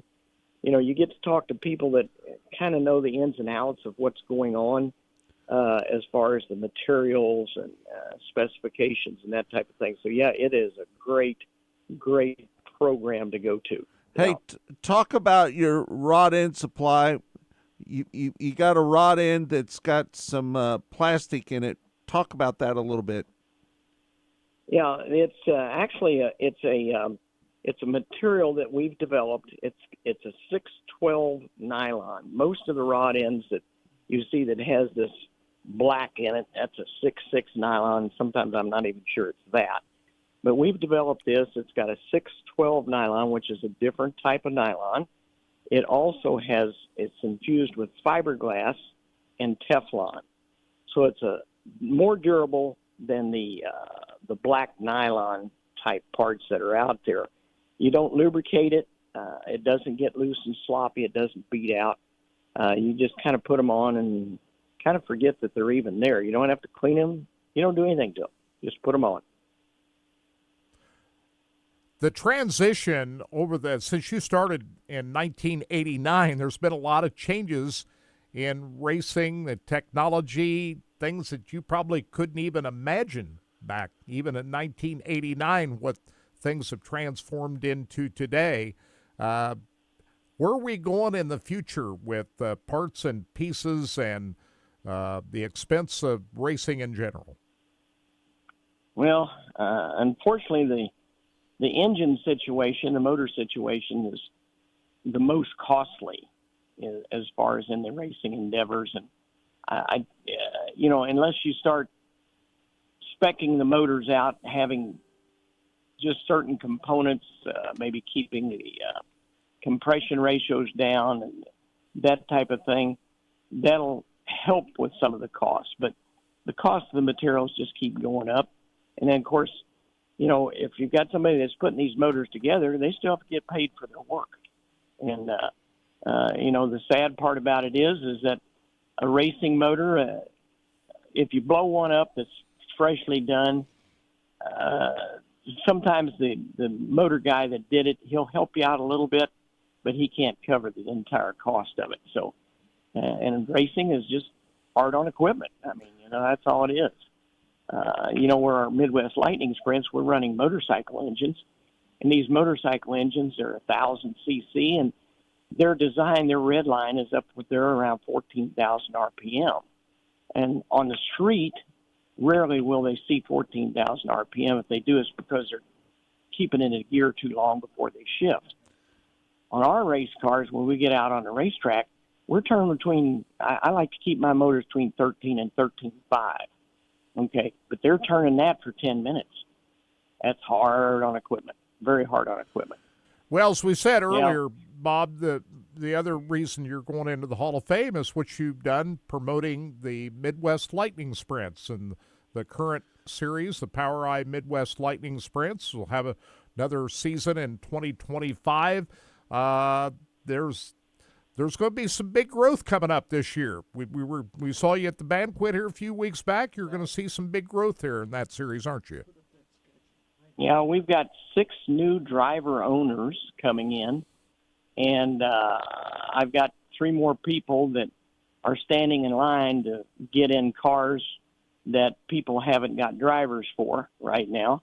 And Scott's one of them. Of course, I'm going to put him in my new car as soon as I get it finished up, and I hope to have it finished up here in about 3 weeks. So, but we've got, quite frankly, we should be able to field 15 to 18 cars almost every time we race this year, which would be great. And you're in, right, Scott? You got a car. How about that? I'm willing to drive Bob's car anytime that he wants me to. So, hey, I know that you're going to Valley Speedway, I-35. Talk about some of the racetracks you're going to this year. You're going to Sweet Springs. Yeah. Sweet Springs. We're going to be at Nevada. We're going to be at Sweet Springs, which Sweet Springs is just a little bit small for us, but we ran twice down there last year and worked very well. Everybody loves the track. We're going to be at I-35, of course. That track's got some long straightaways and a little tighter corners, so we get some pretty good straightaway speed there. You're going to be at Nevada as well, right? Say again? Nevada. You're going to be at Nevada as well.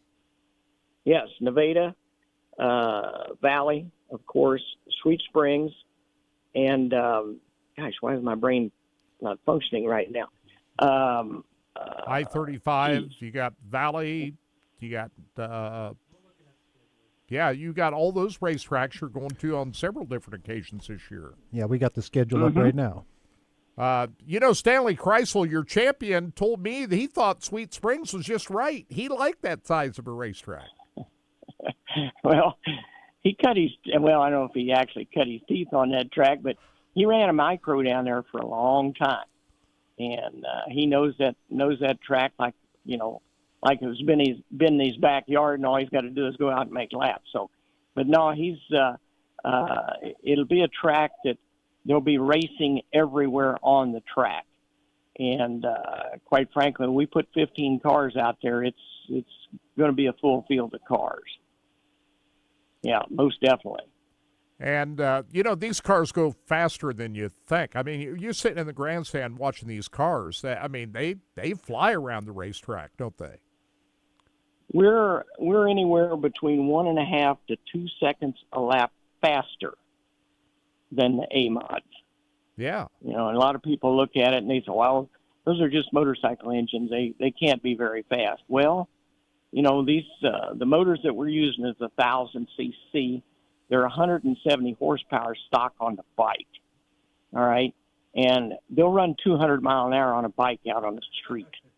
Right. So they're extremely fast, and like I've always said, this is the most affordable way to go fast, because these cars, normally on the tracks that we're going to be running at, we're going to be very comparable with the lap times that the full-size sprint cars are running. And, these motors, normally, if you do the maintenance on the motors, just take care of them. We've got a stock motor rule. You can change cam timing and convert them to alcohol, and they already come with fuel injection. So those motors are very reliable. You can run the motors for about 2 years, and now they're going to start getting a little weak. So you can either freshen them up for $2,000, or you can go buy another one for about $5,000. Whatever you want to do. So, and then tire wear. Normally, if you buy 7 new rear tires at the start of the season, normally you won't buy another tire for the rest of the year. So that part of it's real cheap. Hey, Bob, the thing about your class is that it's really low maintenance. You don't have to work on these cars a lot, do you? No. I spend, of course, if you don't wreck them, you're out there and racing them, washing them, checking things over, resetting them back to zero again. So you're going to go to the next racetrack. And even if I have to change oil with alcohol, I change oil every 2 nights of racing. I got 5 hours of maintenance in total. I mean, that's unheard of. Right. And, I've seen enough of your races, Bob, that your drivers are pretty clean racers. I don't see a lot of beating and banging going on out there amongst your drivers. No, we try, and some of us officials, we try to, if we see somebody that we think is being a little over-aggressive, punting people around, then we go have a little talk with them and set them down a little bit and say, we aren't doing that here. Maybe some places do. And I try to explain to them, especially a lot of times they're the younger drivers, okay? Right. And just tell them, look, you don't have fenders on these things. If you get a wheel stuffed in there next to somebody else's wheel, somebody's going to get upside down and you're going to tear a bunch of stuff up. And notwithstanding, you don't want to get hurt either. That's the main thing. We're watching a little video of the in-car camera video of, I'm not sure who it was on, but looks like I-35. Yeah, it's I-35 it looks race. at I-35 Yep. Speedway. Mm-hmm. Yeah, so you've had a time or two where you've had to go talk to some of the drivers there, huh, Bob, to kind of make sure it stays clean. Oh, yeah. Every once in a while, you just have to set them down a little bit and say, okay, well, in this situation, you don't do this, And it's kind of like these guys when they're, even in the bigger cars, these guys get up beside of somebody. Let's say their front end is not up to their door of the car, and the guy cuts down on you. Well, all right, that's a judgment call. What do you want to do? You want to wreck both of you, or you want to touch the brake a little bit and let him pull down on you? And that's, it's, and then of course then the drivers probably need to talk each other out a little bit and say, hey, you know, I don't really appreciate what you did there.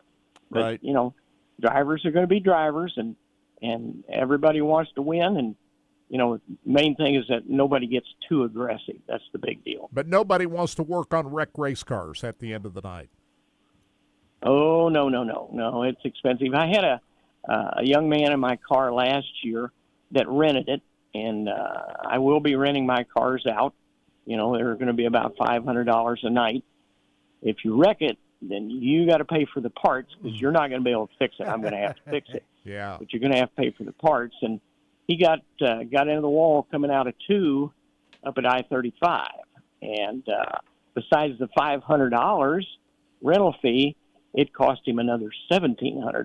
Oh, my goodness. Yeah. Yeah, That'll so shock the a system. won't it? Yeah, so a $2,200 night was expensive.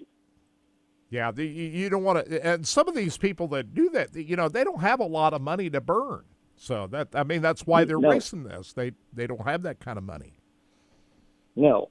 So, yeah, and then the wings, normally the wings are about $500, okay, for a top wing. Nose wings about $100 bill. So you got, you know, even if you turn it over and don't bend anything else, you got $600 in wings you just destroyed. Bob Douglas going into the Central Auto Racing Boosters Hall of Fame tonight, and can't wait to see that. He's going to be the last of the 9 to be inducted tonight, so he's going to close out the show tonight. So that'll be great to see tonight. The other inductees tonight are Charlie Benedict, Donald Connor, Bernie Covert, Ray Cunningham, J.D. Green, Rick Howard, Dave Rupert, and a Pioneer inductee, Pat Cunningham. And the doors open at 3. 4 o'clock is when it all starts. If you can't be there, Mike Kraft is going to have the live video of it tonight. I think that's going to be on the CARB Facebook page, I believe. So anyway, today is Hall of Fame Day here in Kansas City. Part 2, Chase Randall. We heard from him in the first hour. Chase is going for the Rookie of the Year of the High Limit Racing this year, driving the family-owned number 9 team. And by the way, if you want to hear all these interviews in their entirety, all you got to do is go to the raceboys.com and click the podcast page, and all the episodes are up there. We're just play highlights here on Saturday morning. Episode 350. So that every Monday. And so we've got all the shows up there on that podcast section. Absolutely. Way back when Scott was doing it every day. Back to number 1. So you can find them all. Yeah. And they got a list. That way you can see if you have a driver you want to listen to a certain interview. But, yep, so they're all there. We're going to hear from Justin Haley in just a little while. But right now, part 2 of Chase Randall here on Track Talk.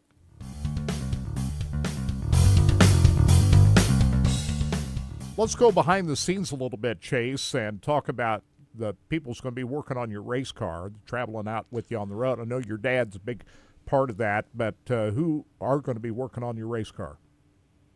Yeah, so like I said, my dad's going to be going with us. He's going to be the crew chief on our car for this year, and to start at least, and kind of get us tuned in, kind of how it used to be. I'm looking forward to that. I know me and him have been racing together since I was 5 years old.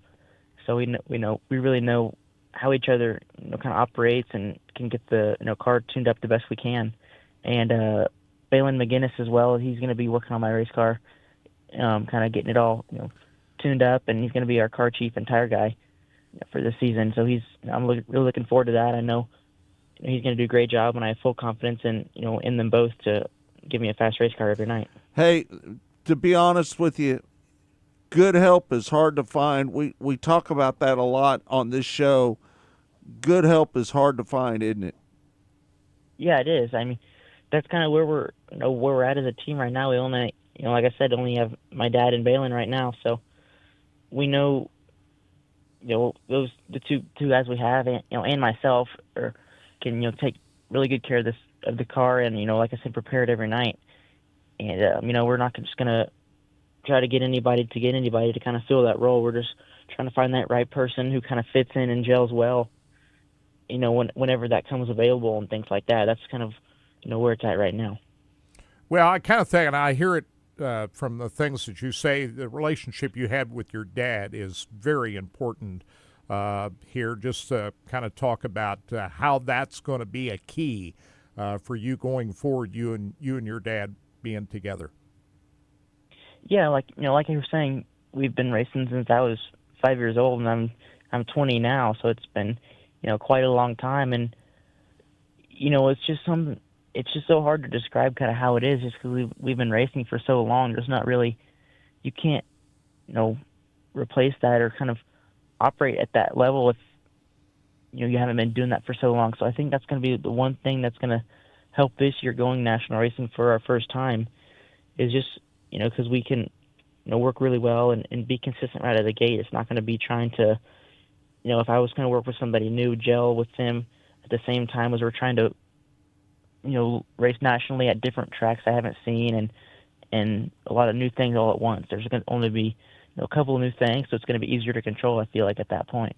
Have you set goals? What are your expectations for your first year? Yeah, so one huge goal I have is trying to win Rookie of the Year. With the High Limit Series, like I said, there's going to be quite a few rookies on the tour this year, and they're all really strong. And that's going to be one of the things we're going to be going after. And I want to get top 10 in high limit points as well. I think that's would be a really, really strong accomplishment for us as a team, and along the way, hopefully pick off 1 or 2 wins as well. And once we get that first one, I feel like it's going to be really tough to get that, but once you get it, it should get a lot easier. And then that's kind of how you learn how to win at that point, and then it can lead to a few more. Talk about some of the drivers that you're going to have to compete against for Rookie of the Year. Yeah, so the Rookie of the Year class right now is myself, Jason Pursley, Cy Lynch, and Danny Sams. And all those guys I've been racing. I feel like I've been racing with those guys for several years now in different areas. And now this year we've all decided that we're going national racing with high limit, and getting all to battle with the Rookie of the Year class. We saw Danny Sams take a pretty wild ride last night down at Volusia. Did you think about going? I was surprised to see so many high limit guys at Volusia last night. Were you? Yeah, it was good to see that. I think a lot of them, opening night, or you could say opening night, or the first race high limit is just in a 2 weeks or so, away. So they're trying to get all their cars shaken down and kind of work all the bugs out before the first races, and it's just kind of how they wanted to do their schedules. So what have you been doing for the last few weeks? Obviously you're getting ready for the big stretch that comes ahead, but what have you been working on the most as you get ready for Las Vegas coming up? I know what you're trying to do. You're trying to get everything in line, ready to go, make sure you got all your ducks in a row. Yeah, that's exactly it. It's going through everything. We're going through the trailer, with a microscope basically to make sure everything's in line and, ready to go for the whole season, and kind of getting everything organized inside the trailer, where to put things, how much spare stuff we can hold, and get the mule designed as well with where we want to keep each drawer and laid out and certain things like that. A lot of time consuming things that doesn't seem like a lot, but it's very intense, and I feel like once we can get everything started, I feel like it'll go really well, but it's just kind of getting to that point where it's tough to get going, you know what I mean? Chase Randall joining us here on Track Talk. He was a guest on Mostly Motorsports earlier this week. Boy, how can you not like this kid? If you just talk to Chase Randall, you couldn't meet a nicer guy at all. He's just a cool guy. Not only that, he's he's very well spoken for such a young man, and trust me, we talked to a lot of drivers from the professional ranks. These guys are all professional, but I'm talking about from the NASCAR ranks, NHRA. We talked to every driver across the board. This kid, he gets it, and he's the real deal. You know what I mean? He's talented. He's talented. He's got the full package, is what I'm saying. I mean, like if you were, like we talked about the week before with the other guy that we interviewed with who'd we have on the week before that? These guys, these young kids, these are guys, if you were a sponsor, these are some of the guys who you want to get behind because he's still a young enough guy. And, you know, as talented as he Absolutely. is, it's going to be hard. Yeah.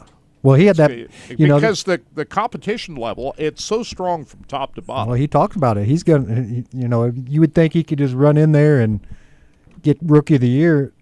He's got a lot of competition. He talked about it at every. You know, it's not going to be an easy year just to go rolling in there and being the man. But if I was a person looking to sponsor somebody, Chase Randall would be somebody I'd get behind. This kid, he's and that's why we've always kind of wondered, well, how come somebody hadn't picked him up already? Well, you know what it is? The relationship with his dad. With his dad, is obviously. very important. Yeah, we could tell, and when we listened to that interview, and you can go back and hear that full interview. It's episode 350. But yeah, Chase, what a great guy, and he was, you know, talked to us before the show. We had him on a little bit, and he was such a nice guy. So, like you said, good things for him to come. This is going to be a good year for him. We're going to have Chase Rodman on probably next week or the week after. I think he'll be talking about him quite a bit. We'll be talking about Chase Randall quite a bit. Dazen Pursley is and the other guy. Dazen Pursley was the other name. That's right. For the Rookie of the Year this year. Those two guys, both those are going to be, I don't know. It's the World of Outlaws got some great drivers, but man, this high limit racing, Kirk is the level of talent that's out there on both these series. And, you know, everybody was worried about how can two high profile racing series coexist? And not have any problems. We found out the first year it can happen. They can do it. And like you said, we thought Rico was going to walk in there and dominate that series. And well, we at least thought he was going to be a contender to Brad Sweet for the championship, but he ran into problems last year. So. Who knows? That's what I'm saying. Every year is a different year. You don't know what everybody. I saw a bunch of things. Brad Sweet looking to repeat again. Well, I don't think you can just throw that out there and say that's what's. Well, you still got to favor him to win. I mean, he won 5 straight World of Outlaws titles, and then he won the high limit. You still have to favor Brad Sweet to win the championship. Yep. So. Well, he's another favorite again. So, Justin Haley.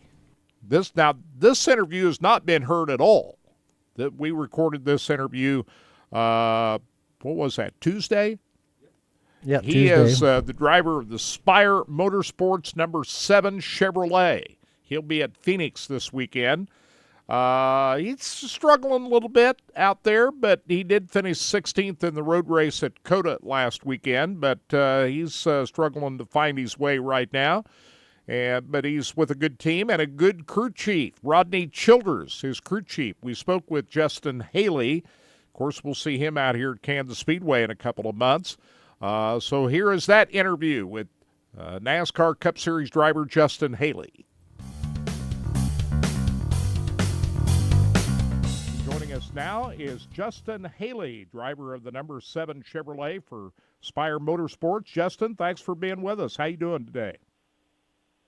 I'm doing well. How are you guys doing? I'm doing great, man. You're with Spire Motorsports, and this is a growing team right now with Michael McDowell and Carson Hocevar as your teammates. Just to kind of talk about the growth so far. You're only 3 races in, coming off the 16th place finish at COTA. How would you assess the early part of your season so far? Yeah, I mean, we really haven't done much yet. With 2 speedways and a road course, so hopefully get a little bit better feel for it this weekend of what we really have. But it's been a tricky start to the season. Obviously, starting with a brand new team with Spire Motorsports, and then also a brand new 7 crew. I think pretty much everyone on the 7 crew this year is different. So just trying to build some momentum and figure each other out. Obviously, my first time working with Rodney Childers, so trying to build as much as we can and catch up to everyone that has been paired for a while. You know, obviously it's hard, so I feel like we've had some speed and we're getting closer each week. Well, Rodney Childers is a championship-winning crew chief. What are some of the big things that you've learned so far working with him? I think just their mentality of how they race is different than kind of how I've been racing the past few years. So they expect each day of the week to hit it like they're going to win races. So it's just something I really haven't experienced, the level of, focus and things that they provide throughout the week to make us go fast. So they're very detail-oriented, Rodney and his crew, and it's definitely been cool to be a part of and learn and kind of grow. All three of you guys finished in the top 20 at COTA. Does that give you a pretty good boost going into the next road race? The road race seems to be pretty good shape for you guys. Yeah, it wasn't bad. We had some speed. Just again, like stuff to build off of. We go to all these tracks for the first time, and there's a million different packages with these cars, setup-wise, brake-wise, steering-wise. So, just trying to get us kind of all on the same page. And I feel like the three of us drivers are all kind of at different spots in our career and have felt different things and know different things. So, just trying to get everyone to go fast on different things or maybe the same thing. Is it really hard to determine anything at this point at Daytona and Atlanta, two super speedway races, then going to a road course? Just having those three racetracks, it's hard to really get a focus on the rest of the season yet, is it not? With the cars, maybe. We're definitely getting to a pretty good spot with the cars. I feel like race execution has been a good thing, and communication throughout the team is another thing that we've been focusing on. So, setup-wise, for kind of the cookie-cutter tracks that we go to, we're going to be in a little different area, just trying to figure out what works for me and what's worked for Rodney in the past. So, it's definitely been difficult. Going to the racetracks we've gone to, but there's still a lot to learn and process and communication and stuff like that definitely have gone forward on. You're going to Phoenix coming up this weekend. You'll be there for the championship weekend coming up in November. How do you see Phoenix Raceway? How do you like that racetrack? Yeah, it's fine. Like any other racetracks we go to. Just try to learn as much as possible this weekend. And, obviously Rodney was good there for a lot of years and still is. So had some of his insight this morning, just trying to, learn what he's learned throughout the years. And, try to bring the best setup possible for our car and execute the weekend and have a good result. Just working with your teammates, Carson Hocevar, he's made some big impact here so far early in the season, and also working with Michael McDowell. Just what's it like working with those guys so far? It's definitely been interesting, for sure. For me in the 7 car, just trying to figure out, what works for us. And then the other 2 cars are, they're helpful as well. So, I've really appreciated having Michael McDowell on the team. He obviously brings a lot of knowledge and, has been a good person that I can rely on and trust with information. So, I've enjoyed working with Michael and the rest of the Spire team, and I'm excited to that. Spire Motorsports just kind of really getting rolling here as a team. Just what's it been like with Spire Motorsports, and how do you see its future? We're definitely trying to do all we can with what we have. I think we honestly have gotten some of the best people in the business to come over to Spire Motorsports. I feel like we have a really talented group in the shop, outside the shop, just complete, good set of people. So, we still have things that we need to learn and process to put in place, but just thinking from January 1, this is a long way. And, I feel like each week things are getting a little easier. So, there's a lot of speed in our race cars. We just got to, again, execute weekends. And, I know we're a couple of months away, but our home track is Kansas Speedway. You've had a couple of 18th place finishes at Kansas Speedway the last couple of years. The spring race seems to suits you pretty well. Just how do you see Kansas Speedway here in a couple of months?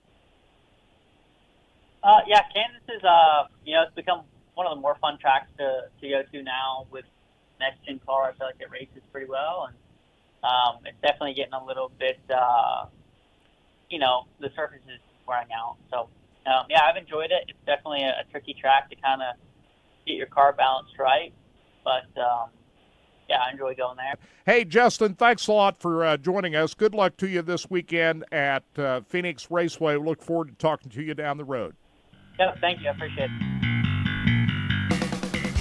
Justin Haley, driver of the number 7 Chevrolet for Spire Motorsports. We'll see him this weekend down at Phoenix. They qualify the Cup cars at 1 o'clock our time today. You have to watch that on Prime Video, and the race tomorrow on FS1 at 2:30 our time.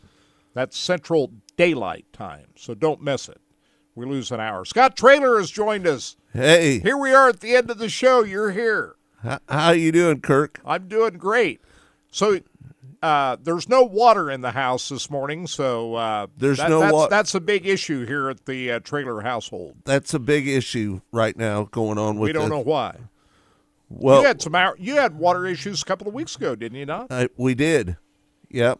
And here you are again. Must be another water main break somewhere. Somewhere down the road. Your neighbor's out of water, so we my know neighbors that it's are out not of water. Just you, yep. So. Hey, Kirk, I went to Tommy Castro and the Painkillers last night. And how was it? It wasn't very good.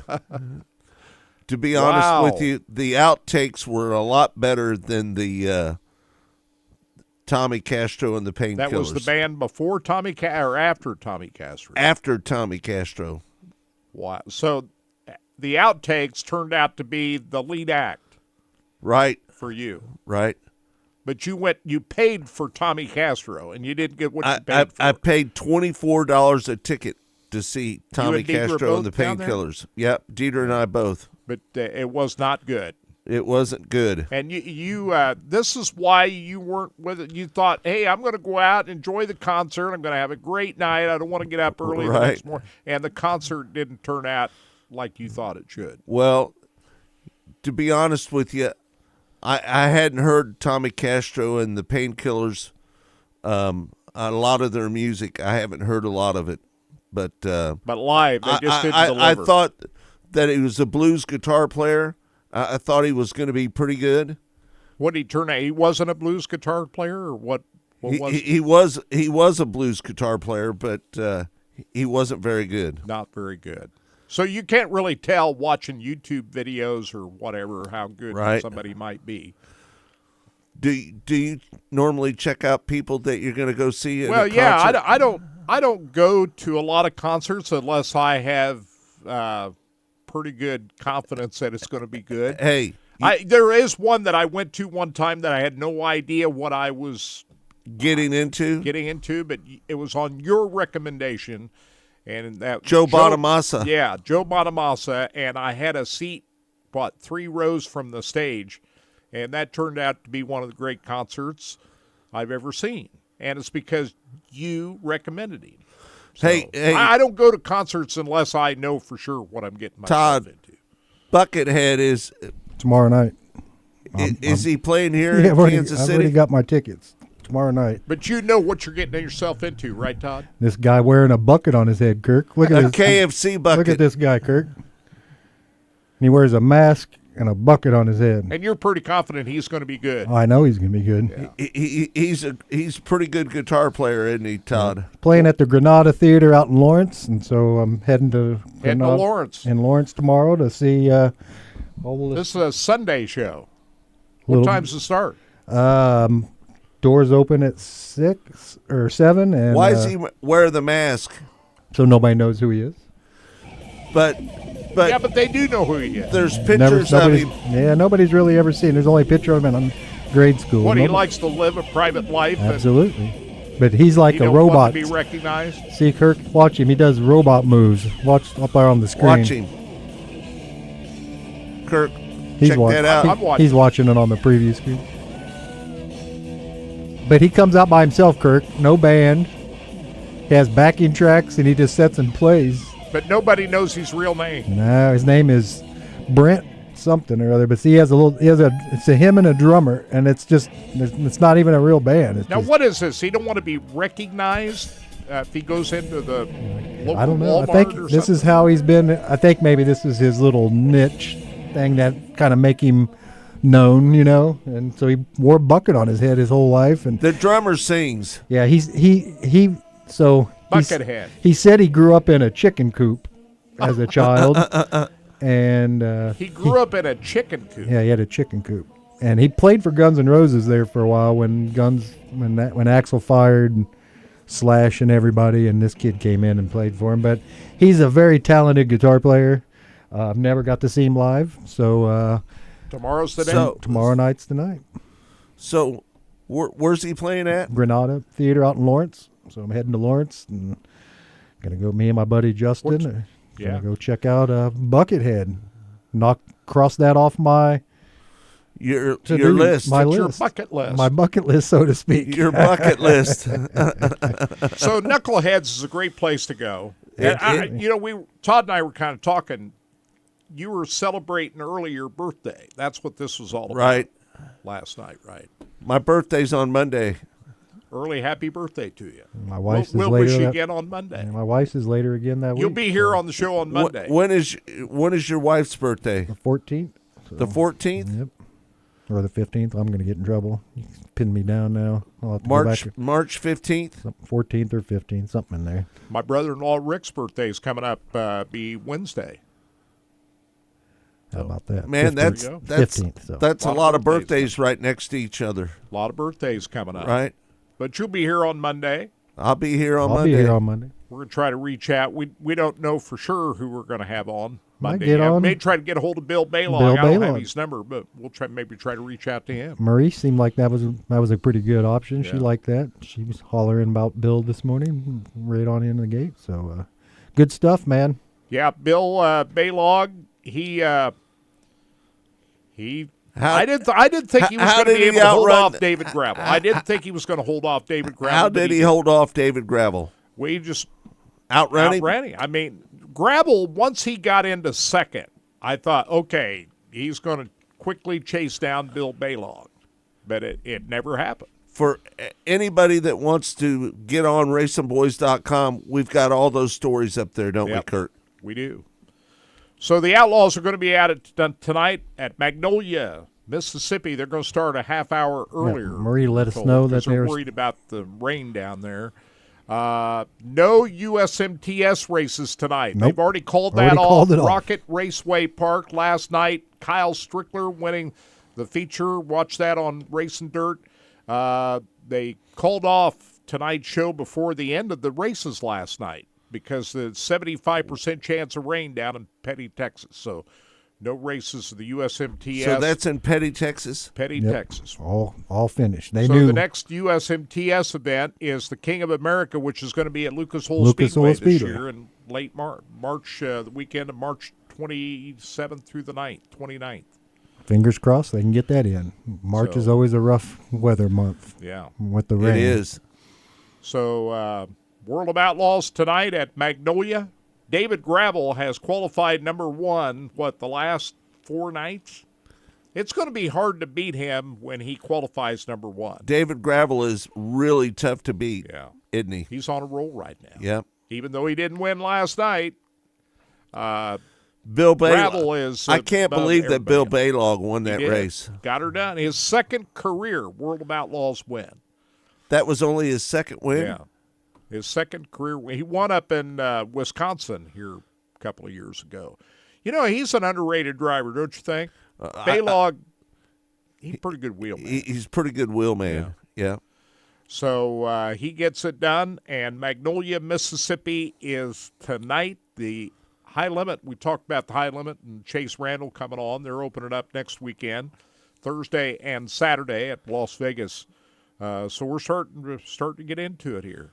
Man, I can't wait to watch some sprint car racing on TV. Yeah. So tonight is the night, and I think they're going to get it in. I looked at the forecast at Columbus, Mississippi a while ago, and they're just talking for cloudy. Right. I didn't see, real high chance of rain down there. So I got think they'll get it I in. got my knuckleheads hat on. That's a good hat. I'd like to have one of them myself. Go That's a down cool there to hat. they got them for sale in the winter. We don't see Scott Trailer wearing a hat very often. He couldn't take a shower this morning because he had no water. That's it. No water. That's bad when you don't have water in the house, isn't it? It is. So I told you need to have one of those bottles. I told you to fill it up and have it stay for just in case, so you can flush toilets and all that. It's rough when you don't have the water, but you can go down the street if you Well, have to. hopefully they get it turned back on soon. We got our ice maker working. There you go. Yeah, you got bottled water in the house? I got bottled water out there in the fridge. So anyway, we better wrap it up since That's we don't right. have any water here. Yep, we've got Todd and I've got to leave. I'm now, heading don't we? home. I've got people showing up We'll to just do. we'll just let you deal with it, right? Just let me suffer with it. It's your house. You can worry about it. We're in We appreciate y'all tuning in. Thanks to all of our guests, Chase Randall, Bob Douglas, Justin Haley, Todd. Great job as always. We're going to be back here on Monday, right? Absolutely. If we got water, I think. and electricity. I think we'll be all right. We'll be fine. Hopefully we'll have the water back by then. So we're live at 12 noon Monday for Mostly Motorsports. We're brought to you by Rod End Supply. For Todd Surprise, my partner Scott Trailer, I'm Kirk Elliott. Thanks for tuning in. Have a great rest of the weekend, everybody.